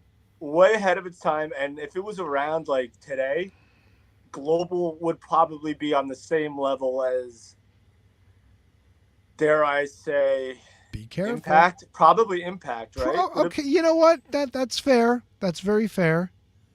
No, it wouldn't be AEW. I was fingers crossed. I'm like, please don't do that shit. No, it would probably be Impact level. Global was so fun, and you know why? Because when you get home from school, you turn on ESPN, wrestling is on. And that's what was so dope about Global. It was just, and you had Chaz, and you had a bungee cord match, and you had Tugboat Taylor, and you had, Big Bully Busick and Bad News Brown in a tag team. You had Bruce Pritchard. Bruce Pritchard was there. Yes, he was. Global was so good. Jerry Lynn versus the Lightning Kid when he was wearing red and yellow, not blue and yellow. Oh, Mamacita. Mamacita. That's right. I'd like to think that old Milwaukee Tom was talking about the AWF here in Minnesota. I'm just going to throw that out there. Oh no, that's what he meant. That's what did he say? No, when he said he watches AWF. AWF was also fun. because it was all the guys that you literally just saw on WWF. Now on this new company that was on, like, you had it on your TV. Like, how did this company get a TV show in New York? Like, how did that happen? Wasn't the story with the AWF that they had some sort of Nigerian backer who had all this money, and then Hell's Bells, it fell through, and then that's why the fucking thing folded after like 9 months? No idea, but I'll take your word for it. It was something like that. No, it was fun. I think the round system wore out its welcome, though. I fucking hate the round system. Because it's stupid. Like, how can you really tell a story in 3 minutes? You can't. That's why I can't stand that Heritage Cup bullshit. Fuck that, man. I hate that shit. Give me a wrestling match. 3 minutes. All right, everybody separate. We're going to start this again. No, fucking work, right? Work. Yeah. I agree with that. That shit. Yeah, fucking work. Yeah. Fuckers. Fuckheads. Work. Fucking hate them. Do we want to do a little I don't know, maybe a little plug ski, a little Patreon ski, and then we could like come back and do a little more? And yeah. Can you can do that, right? Because I'm sure we all have to take a urination break. Yeah. So what? Should I run the commercials? I got a 4-minute commercial block. What do you think? Tony, see what happens, Tony. You put it together. Yeah, let's run the commercials. We'll be back after this. Oh wait, you know what? We haven't done this in a while. KJG, what do we always say about this time? Back after this. Each and every one of you for tuning in every Monday night to listen to The Shining Wizards. If you'd like to continue to support us outside of listening, we've got a few ways for you to do that. If you shop at Amazon, go over to amazon.shiningwizards.com, do your shopping as usual, and when you make your purchase, a little bit of that purchase price will go back to support the show. If you like to wear t-shirts, merch.shiningwizards.com will take you to our Pro Wrestling Tees store, where we've got over a dozen great designs from over 11 years of professional wrestling podcasting. You can become a Patreon supporter at patreon.com/wizardspodcast, and the more you support us, the more things that you're entitled to receive, and believe me, they are fantastic. Continue to listen to us wherever you listen to us on the World Wide Web, and make sure you like, rate, review, subscribe, do all that good stuff. Helps us out, and we can continue to bring you the love fest that is The Shining Wizards.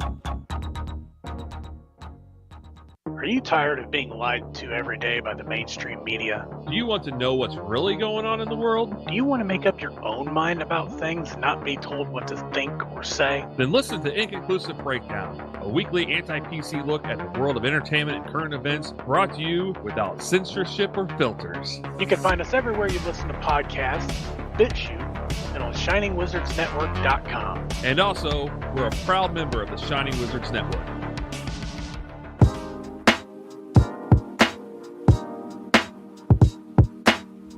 G'day guys, my name is Thomas, one half of the Broadcast Podcast. With our podcast, we go back and watch wrestling events from WWE, WWF, WCW, ECW, AEW, and many other wrestling promotions. You can check us out on Twitter at The Broadcast, that's TheBrokast, and you can also download all episodes on Apple Podcast, Castbox, Castro, and many other podcast apps. Got 30 minutes to kill? Come check out 30 Screams or Less, where we review a horror movie in 30 minutes or less. We cover new movies and old ones too. We'll give our honest thoughts on the movie, good or shit, as well as a rating of each one that we watch. New episodes weekly, available on the Shining Wizards Network and wherever you listen to your favorite podcasts. I'm Steve. And I'm Corey. Come check us out at 30 Screams or Less. The Mark Order Podcast is the only show you need if you're looking for dedicated coverage of everything AEW on the Shining Wizards Network. Join us live on YouTube every Wednesday night at 10:15 p.m. Eastern after Dynamite to chat along with the show. If you can't join us live, listen to us on your favorite podcast platform. Follow us on all social channels at MarkOrderPod and use the hashtag #JoinTheMarkOrder, because if you don't find us, we will find you. You like your music heavy? Then check out Radioactive Metal on the Shining Wizards Network. For over 16 years now, Radioactive Metal has been one of the longest running podcasts. Over the years, we've interviewed some legendary metal acts, had some awesome discussions, and crank a hell of a lot of tunes. So join your cool Uncle Snowy and his co-host Aaron for the audio mosh pit that is radioactive metal here on the Shining Wizards Network. What's up, folks? It's your boy, the Impact Player, Mr. Philly Ray, inviting all of you to check out the Turnbuckle Throwbacks Wrestling Podcast. Join us as we cover all things current in the world of pro wrestling, as well as paying homage to the old school, the squared circle. So listen in and find out why we are the recognized symbol of excellence in sports entertainment broadcasting. Find us on all social media platforms and anywhere you get your podcast from. And as always, we are the proudest members of the Shining Wizards Network and Rant Entertainment Media.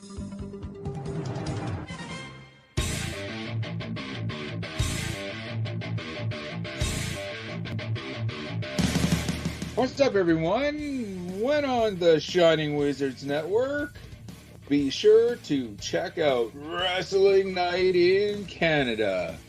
If we're not recording another kick-ass podcast, then we're sitting back, we're grabbing a couple brews, and going over everything to do in the world of pro wrestling. Because we're from Winnipeg, you idiots. Don't forget to check out other shows on the Shining Wizards Network, including Too Old for This Shit, the ROH Revelry, Bread Club, and the Year of Duke and Rose.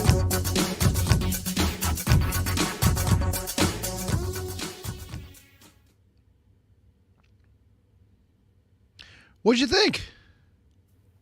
I liked it, Tony. I liked it. Yeah, I think I gotta add a little bit more time to the beginning, so this way I'm not cutting anything off. But I think that worked well. I'm just waiting for the Patreon list to pop up. For some reason, my Microsoft Word is not liking me today, and I don't know why, but I will get it eventually. It's bouncing. Technical difficulties. Oh my God, it's ridiculous, dude. Like, it's verifying my... Why does it need to verify this? I'm a proud purchaser and subscriber to the Microsoft products. Good for you. For some reason, it doesn't like me today. Solid. Yo, the blue line is supposed to keep moving that way, not this way. All right, it stopped. It's still fucking bouncing. That's a I don't shame. know. Well, we do have a lot of Patreon supporters. Yeah, let's do this, Tony. Oh, you know what? There we go. And we got a little scrolly thing on the bottom, too, don't we? I got you. Oh, you're the best, bro. You are the fucking best. Thank you to everybody who continues to support us. You can support us for as little as $1. You could become a curtain jerker. You can become a jobber. It's all down below. Those are the ones that continue to support us at the $1 and $3 levels. Don't forget, $1, we're so happy to have you along. But if you want to go for $3, that's where you get our entire archive of bonus episodes. We got some more gimmicks at the $5 level. We'll plug your stuff at the $10 level. We'll get you into like entry to like do some extra shit. I don't know. We got to get back on that. I don't know what we're doing with that yet. We're still making changes. We're still trying to figure shit out, but that's okay. So we want to send special thanks out to our mid-carders and our legends. We're going to start with Kathy Hummer. She's the queen of the Shining Wizards. Manny Crazzo, he is our king. Danny Rusinello at Not Danny Rust. Don't forget, Danny's a good dude, so check him out. Kate the Great Hensler, she's all over the fucking place. At Miss Kate Fave, Sour Graps, Fightful, Friday Night SmackDown, Ray Pageful. She's got all the kinds of shit. There you go. Matt Garifo at WhoDatMatt81. Thomas Cops to Mott Spock. He's your host of the RH Revelry. Brendan Haney, the dude that fucking slips us the Iggies and lets us know what's going on in wrestling, plus writing some fucking killer over the tops, by the way. Mr. Ryan Schlong, let me see what's he got. At Mark Order Pod. He's the guy behind the social media, behind the Mark Order Podcast. Mike Peterson at LOL Mike Peterson. Fucking handsome Kevin. Jesus Christ, he's got 4,000 shows on the Shining Wizards Network. What else is there to say? We just heard some plugs about 30 seconds ago. Michael Hamron, David Henry Bauer III at Bauerhausen TX on the socials. He's the guy that gets us all those video clips that we put up every week of the show. William Mercier Jr. at W Mercier Jr. He's helping fucking Milwaukee Tom out because Milwaukee Tom could use all the help that he needs and gets and wants and all that other happy horse shit. Don't forget, folks, patreon.com/wizardspodcast, shiningwizards.com/Patreon. We'll get you over to our Patreon page. You could support us if you want, but we're happy for you guys to just like, rate, review, subscribe, listen to us each and every week. Join us here for this continuing party. And that's all I got, dude. I don't know. Well done, Tony. Well done. I try, man. I try. I mean, I'm trying to bring some fucking more, wizardry shit to the show, a little more editing, a little more pizzazz. I like it. You know, a little make us a little more medium brow. I don't want to say high pizzazz. Yeah, pizzazz. Huh? Pizzazz. It's like I carried away. I had an interesting happening over the weekend here, or the company that I work with, at least, still wrestling, but our TV champion had his car stolen, and they took the belt. Ooh. They posted the belt on Facebook Marketplace. They want $1,000 for it. So what fine officers from the greater fucking area that you live in showed up at this douche nozzle's house to go get the fucking belt? So I'm still waiting on the the next step. What happened next? But I was rather entertained that entertained might not be the right way to put that. I found it very interesting that the guy stole the car, and then, seemingly within hours of stealing the car, he posted our TV championship belt on Facebook Marketplace for $1,000. Scott George chimed in and wants to know how much you got for the belt. I got my own belt.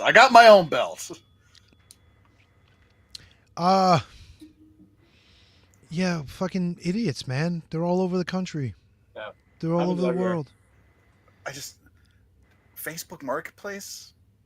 Like, you have to know, right? You have to know. Well, so if you just stole the belt, maybe you could get away with it. But if you stole a car and stole a belt when it's listed as property in said car, a little bit tougher to get away with. Yeah. It threw me off, man. I got my own belt. I don't need that belt. But what I'm saying is, you guys run into this shit? Like, it happens like this, and it's on Facebook Marketplace after. I've never had like a car stolen or anything like that. But that shit happens like that. Like that. That shocked me. It's an idiot. It's an idiot. He probably didn't think that it was anything but a fucking replica or some shit like that. Probably thought 1,000 people had them. And well, no. If he thought that, he wouldn't have posted it for $1,000. Yeah, good point. So he took it because he thought it was something of value. Yeah, but I would think that even if it was just some dummy who, like, if it was a fucking WWE replica, they probably would have thought it was worth something more and would have probably. First of all, this is probably not a wrestling fan. This is probably just a guy who got the car and saw the belt, and that's it. Where was the car stolen from? Closer to the Twin Cities. Oh, but like it was like his house. It was somewhere else. It wasn't like at the AWF arena. Yeah, explain that to me like I'm 5. No, it wasn't at the AWF arena. I believe it was at the gym. Yeah, I believe it was at the gym. Probably in his locker. And that was the other thing. I saw that, and then it was I was informed of that, and then later in the night I flipped on Live PD. Tony, you know that they filmed that shit like minutes away from your home? Oh yeah. Patterson. You live in that bad of a neighborhood, man? You gotta start moving. Wait, you understand what North Jersey is? Was it P-Town?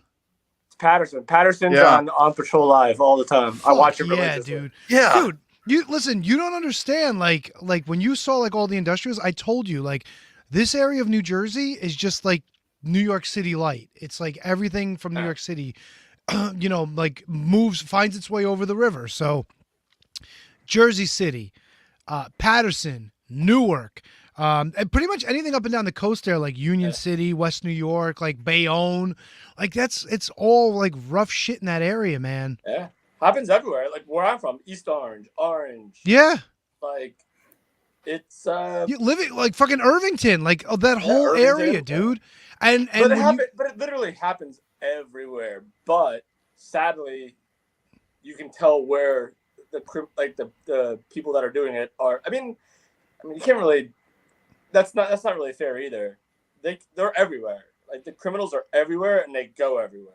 Yeah, because like my neighborhood, it's the big thing is they'll go around just checking car doors at night. And if your car door's open, they'll just fucking go through everything. Like that's what they do. They come from Newark, they come from Patterson, they come from all the other areas. Dude, they come from New York, bro. They come from like Long Island down here to Newark, to the ports. We had guys get busted at Stop and Shop not long ago, fucking using stolen credit cards and fraudulent credit cards at the ATM machines there. Just getting busted for shit. Every day. And down in Philly, like a lot of the area down there, like Vineland, a lot of Cumberland County, especially Camden, bro. Camden's like fucking always. If it's not Detroit or Chicago these days, Camden's typically up at the top of the murder lists in the country. Jeez. Yep. And the sad thing is, it's like kids that are doing it. Like that's like, it's like 15 or 16-year-olds like taking cars and taking them on joyrides to commit other crimes. So they leave that car there, take another car, go somewhere else, do something else. I mean, they're hardly, I can't say hardly, but they're very rarely violent. It's just like annoying, like car thefts. So it's just like, it's teenage stupidity gone berserk. Yeah. Blew me away to see that. Blew me away because teenage stupidity used to be you go in a county park at night with fucking beers and cigarettes until the cops fucking rousted you out, and then everybody either ran up and down the river or jumped in their cars and took off. Nowadays, it's fucking stealing cars for joyrides and fucking looting people's cars when they fucking leave them unlocked. 100% what it is. I see it every day. Every single day I see it. Yeah. Horrible. I was shocked at the proximity from where they filmed to where you live. I was like, man, I almost wanted to give you a call and be like, Tony, go put your wizard shirt on. Go commit some crime. I was born in Patterson, dude. Like, Tony, take me over the top. Like, I was born in Patterson. My grandparents, my mother, fucking like her childhood was in Patterson. Yeah, like, my grandparents lived there for like 50 years. On your, game show where you were born. Yeah. Okay, I thought that would have got a better laugh. All right, sorry. I mean, it's not so much that it didn't deserve a laugh. It's just like if you think about it for more than 5 seconds, it's kind of like sad. What, that you were born in Patterson? I mean, I wear it like a badge of honor, like, you know. Yeah, ain't nothing wrong with Patterson. Well, there's a lot wrong with Patterson, but. Yeah. No, wait, you were born there, but did you grow up there, Tony? I spent a lot of time with my grandmother's, and she lived in Patterson, you know. Gotcha. They, my grandfather had a beautiful brown Pontiac. Ooh, why is my volume going up? Oh, because I was stepping on my thing. That's why. He had a Pontiac Catalina. It was brown with white pleather interior. He loved this car. This car had fucking almost 300,000 miles on it. He drove it everywhere. Some guys like, oh yeah, you know, like we'll get it cleaned up for you. We'll get it painted, this and that. So my grandfather goes, okay, here you go. Here's the keys. They fucking took the car and never came back. Oh. P-Town, baby. That's what's up. Unacceptable. Yeah. Unacceptable. They had the fucking driveway with all the fucking grapevines over the top. They would grow the grapes like the old country, you know? Oh, the old country. Yeah. That's right. It's huge. Kevin, you know about the old country? I don't know about the old country. That's not really that old anymore. Country, I don't know. They had grapes over their driveway. That's right. It's an interesting way to need go. To know. All right. A lot of Italian families still do that. They'll grow grapes in the yard. The fig trees are big, especially in this area now. People love growing fig trees.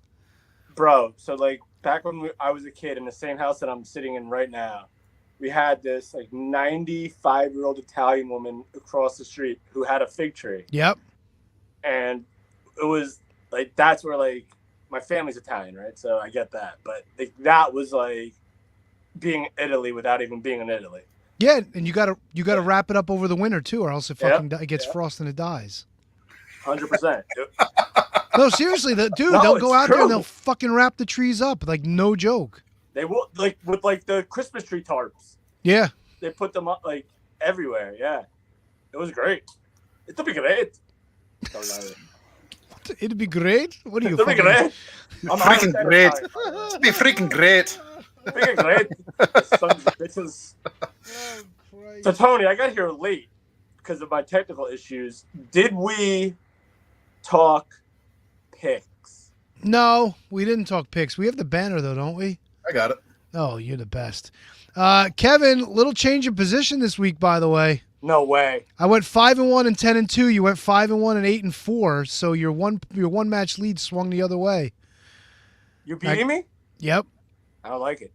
Well, it's got to swing around again. So let me see. Can we speed this up a little? There we go.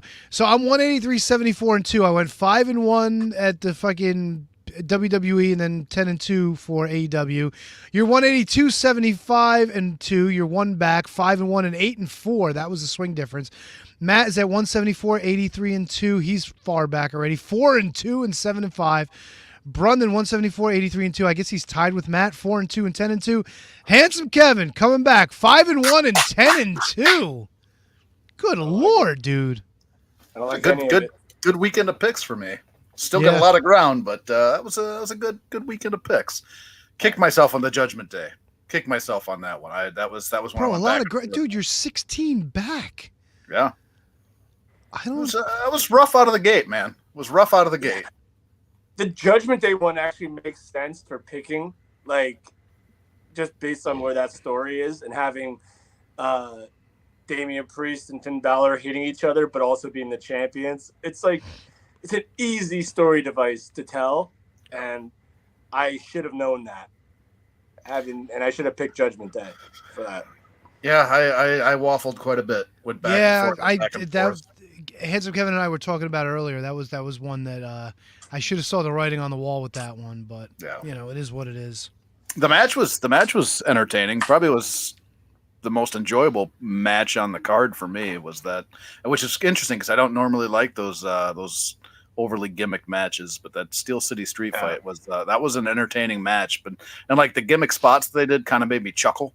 Like when they put on the hockey gear and all that kind of stuff. Like Sidney Crosby and Mario Lemieux jersey. Yeah, like that stuff made me chuckle. And then when Owens did the Swanton, that was stiff. I was concerned. Yeah, I was concerned. It looked like he definitely hit something or hit in a way in which he shouldn't have. So there was another one too, Kevin. There was another spot that I also was really, really nervous about. Was it?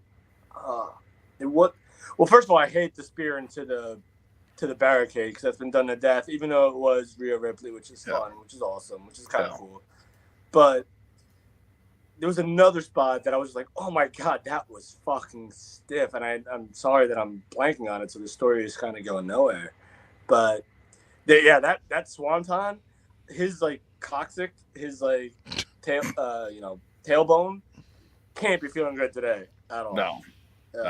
He's got a big fucking light ass. He'll be fine. Bro, I don't care how big you are or how fat you are. I'm the skinniest guy on the planet. There's no amount of fat on that area that protects you. None. You had some ballsy picks here for AEW though, man. Like you went with Orange Cassidy. You went with Dark Order too, which I went surprised. with Orange Cassidy because I didn't. Well, I think I talked about this last week where I felt like Orange Cassidy. I went with Dark Order because I don't know. Like Hobbs, I can understand. Like Hobbs Miro, like that was a pretty close call if we're being honest. But yeah, like I don't know, man. Silver and Reynolds, I was kind of like, because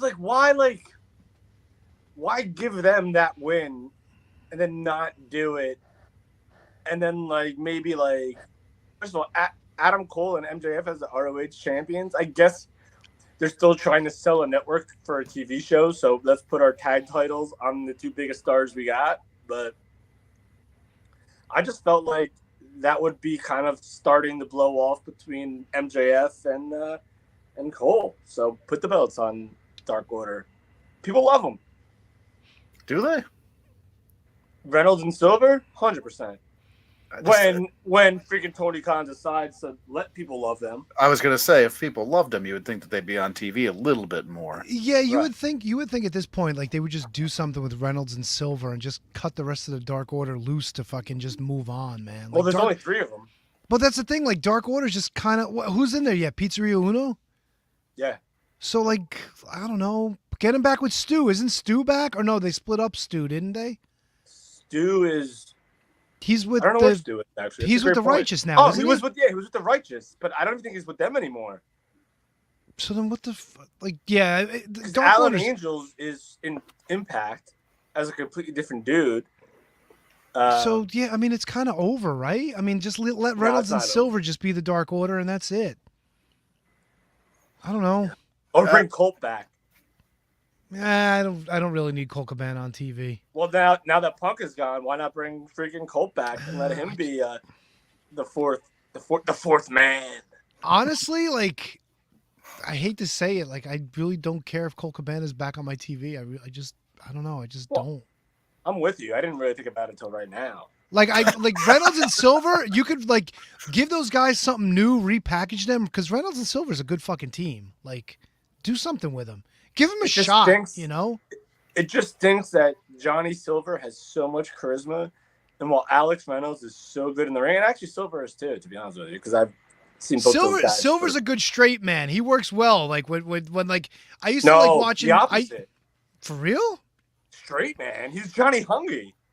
No, I meant Alex Reynolds is the straight man. Okay, yeah. Maybe I didn't say that. No, but like watching those two on Be the Elite, they were some of the fucking funniest things on that show. You know, that's exactly what I was gonna say. I was like, if you just let them run as a comedy act, they'll give you that shot of entertainment during the show that'll get you a chuckle that you'd need. And they always put like a woman with them, like fucking Anna Jay with those two would have been perfect. Perfect. Johnny just trying to crack her up all the time. Dude, that shit used to make me fucking laugh. I used to watch Be the Elite every fucking week just for them. Just for fucking I was thinking about this the other day too. When what's his name was around. What the fuck was his name? The Exalted one. God, why is his name blanking? Brody King. Brody Lee. Yeah. I had enough of Brody Lee though. Every other word out of his mouth was the F word. I was like, my God, does every other word have to be the F word? But Brody Lee. But fucking like the way they would interact with Silver and Reynolds, it was such funny shit. Funny shit, dude. Take and the fucking paper. Anna, and she would fucking sit there covering her face because she was cracking up. Yeah. No, I'm telling you, they're still good, and obviously Silver was always like the money, but like I said, it's like that tag team division. Even if you put them in a comedy gimmick, like where are they gonna go? It's like really tough. I don't know. I'd like to see them on my TV though. You know. Yeah, I really think that the comedy gimmick for them gives them the most value. Like I really think that they like in that comedy, that adding that lightness to the show, that gives them the most value and probably gives them the most longevity right now with the company. I'm with that. And Alex Reynolds is a sneaky funny guy. Oh yeah, very sneaky funny guy. Like I didn't watch a lot of Being the Elite, but like just knowing him, very, very funny. So like I know he has it in him, but just Johnny Silver just has that look. He has that persona and he has that gimmick that he's always going to overshadow Alex. But Alex can easily be just as funny as Johnny Silver. 100%. Whatever happened to Kyle Reynolds? Oh, Kyle. I don't know. Because it used to be the Reynolds brothers, no? Like years ago? Yeah. Yep. They were. And he had the best Shining Wizards t-shirt picture ever in the history of the world. He was like him taking a nap with him sucking his thumb. Yes. Wizard shirt. 100%. Yep. It might be the funniest one we've ever had. And I don't know. I think he still wrestles like maybe, but like once, maybe like in a blue moon. But I got nothing on Kyle Reynolds. Got a complete blank. I can shoot his real name, I guess, because I do have my laptop open, which I didn't realize I had this open the entire time. He's not online somewhere? No, he is. No, I'm still friends with him. No. But what I mean is, like, you would think like he's got something on like one of the wrestling databases. No, he's got to. I'm trying to find his picture because his picture is up on our website. Definitely. Let me see. No, he's a great guy. He wrestled some. He wrestled some dark stuff. He wrestled some AEW stuff. Okay. Yeah, Kyle Bradley is his. Well, that's all right. We don't have to give out government names. I found the picture. Let me see if I could post this. He posted it. It might not even be his real name for all I know. Let me see. Here we go. Share this. There he is. Did it come up? Good looking guy. Yeah. Funny ass picture. Now I don't know how to get rid of it. You just got to share it, don't you? Oh, I didn't share it. Oh, there we go. It, I'm sorry. I was on the other screen. I thought it popped up. That's the greatest. Tell me that's not the greatest shirt pick of all time. Oh, it's fucking amazing. Just like literally sucking his thumb, taking a nap on our shirt. It doesn't look like he's sucking his thumb. Looks like the thumb is tucked. Is it tucked? No, he's sucking it. Oh, that thumb He's is sucking tucked. something. Nah, that thumb is tucked. Is it That's tucked? that's a tucked thumb. Tucked thumb. That's a tucked thumb. Interesting. Tucked thumb. No. Hey, Kevin, was Ritu Chandra your friend? She's a comedian. That's right. Oh, bro. All right, we got to bring this picture up. I forgot about this tall drink of water. Holy shit. Let me see if I can do this. You gonna bring in all the female friends that I've had in my life that have worn our shirts? No. But this one in particular, bro. She got some hitters. Yeah. That logo's out there, man. If you want to join us down memory lane, go over to shiningwizards.com and check out the Rockin' the Shirt page. Some fucking gems on there, man. Like, no joke. I mean, there's more than that. Oh, there's definitely more, but we could spend the whole episode doing this shit. And you probably would. Oh, my God, dude. We got Shelly Martinez on here. Fucking Jules Malone is on here. Who else? Hey, Pizzeria Uno's on here. Look at that. I told you. I still got to get his AEW thing. Oh, my God. I got a picture here of fucking Shining Wizards Kevin with fucking Ms. New York. Oh, we're sharing this shit. Oh, what are we doing? Yeah. What's happening? Yeah, I do one more. I promise. Let's No. I like this, to be honest with you. Hey, I mean, it's small, but you get the idea. She's even holding her sash, bro. It's not small, but that's what she said. I was gonna say, man, nobody's gonna take the bait on that one, huh? No, I got right there. I'm not gonna be slandered on the air. Bro, this is amazing, man. Like, just the fucking entire catalog of people wearing our picture, dude. Wearing our fucking shirt here. Dude, like, Diamond Dallas Page, Tony. Like, Diamond DDP, Dallas fucking... Page. Dude, Andrew WK, for Christ's sake. That was, like, one of the first ones, wasn't it? No, but it's definitely a gem, dude. We got an entire row of Zicky Dice wearing our T-shirt. On Championship Wrestling from Hollywood, dude. He wore it to the ring. He wore it in NWA. Yeah. Dude. Gabby Ortiz is here. Tombstone Jesus in the fucking mountains of Utah. You're mentioning people that nobody knows. Oh, dude, if you don't know Tombstone Jesus, you got to find Tombstone Jesus. Wait, Gabby Ortiz? People know Gabby Ortiz. People know Gabby. Gabby's great. Yeah. Eric Young is on here. Jerry Lynn, Kevin Sullivan, Red Dragon, AJ Styles, Del Wilkes, Lanny Poffo, rest in peace. Holy shit, man. Henry O'Godwin. Henry O'Godwin. The Hog. Yeah. Okay. Fucking LaGreca, Hammerstone, Rob Van Dam, Scotty Riggs. Scotty fucking Riggs. We got 3 different pictures of Scotty Riggs. 4. Like merch, Sorry. Baby. 4 pictures of Scotty Riggs. Scotty Riggs loves the merch. Holy shit, dude. Man, I could go on forever. I gotta stop. It's such good shit. This would be a great segment. So, one other question I got for you guys here, wrestling related here, and it's not anything current, but when I was staying at Matt's place, I watch the network right before I go to bed. Just watch a little network, and I was watching some Raw, and the match was the Beverly Brothers versus Money Inc. And the Beverly Brothers were working face. Do you guys have any recollection of the Beverly Brothers working face at all? Because I was watching, I was in that nice zone, right? That zone, like, okay, I'm about to fall asleep. Yeah. And then the Beverlys come out and they're working face, and I was like, well, I'm fucking awake for another hour. So, none. Recollection? None. Oh man. Yeah, none whatsoever. To be honest with you, I think you're making it up. No, I can completely see them doing that though. Like they probably like, hey, you're working Money Inc. You're working face tonight. Like I can completely see somebody saying that. It's on the network. Yeah, it was on a Monday Night Raw. Yeah, I could completely see somebody backstage telling them you're working face. Really? I don't remember them having a face run.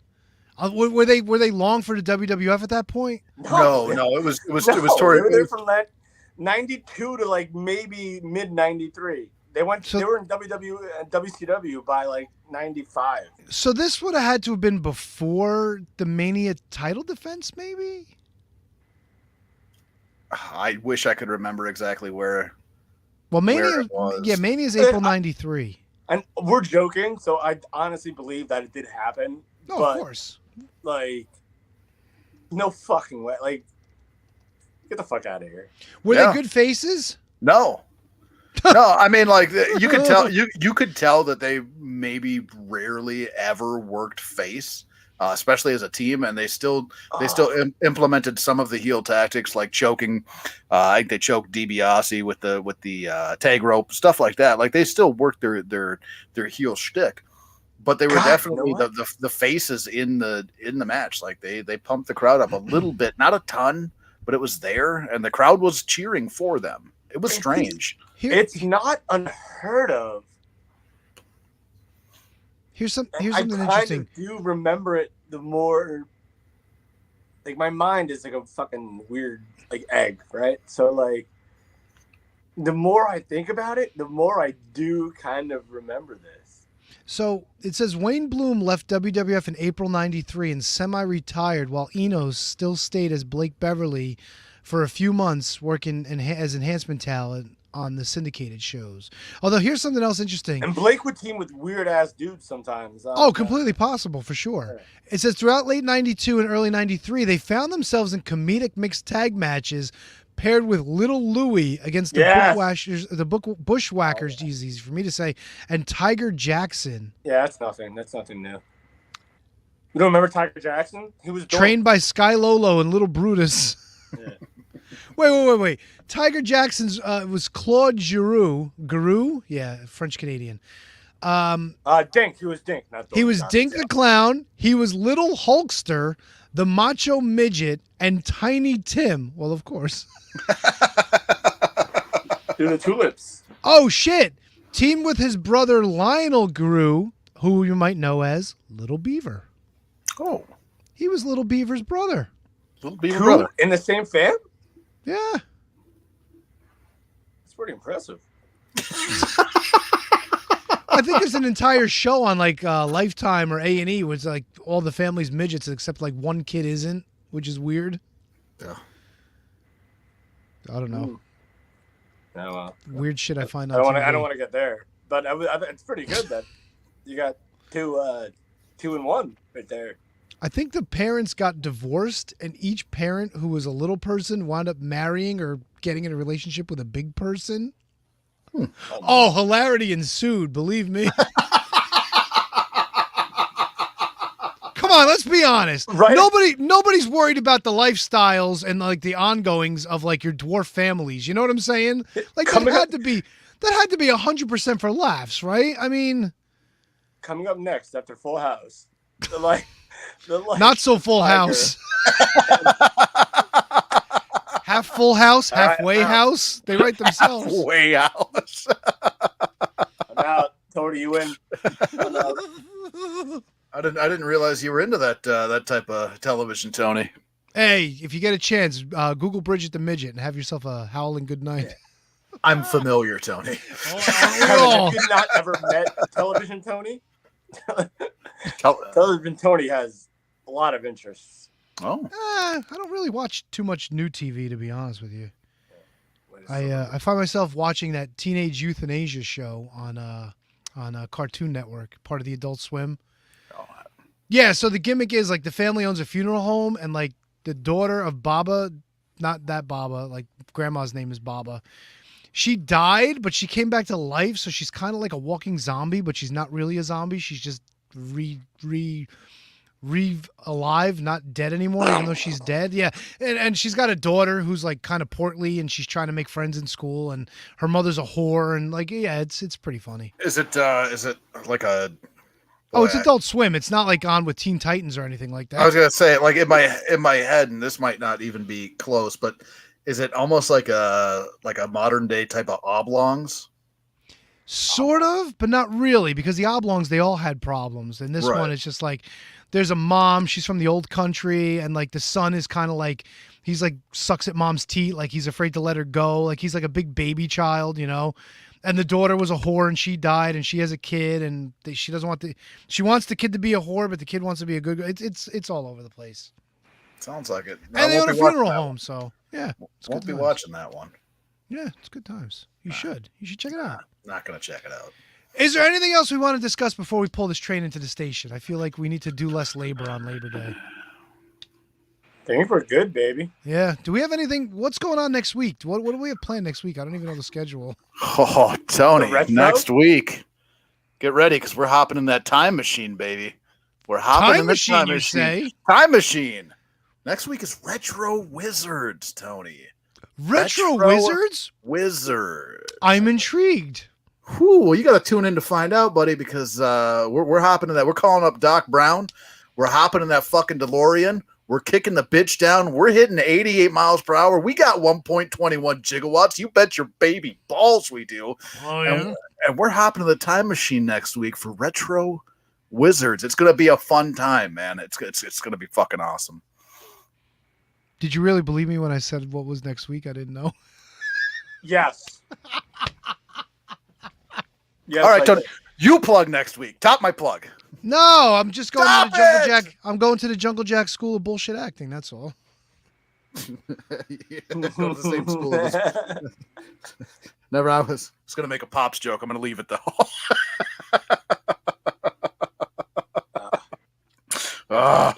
Alrighty then. No, I just hate that I'm doing this on my phone. It's really bothering me. It's all right. Well, you've been frozen most of the night, so you're fine. Yeah, it's all right, dude. What, I have been?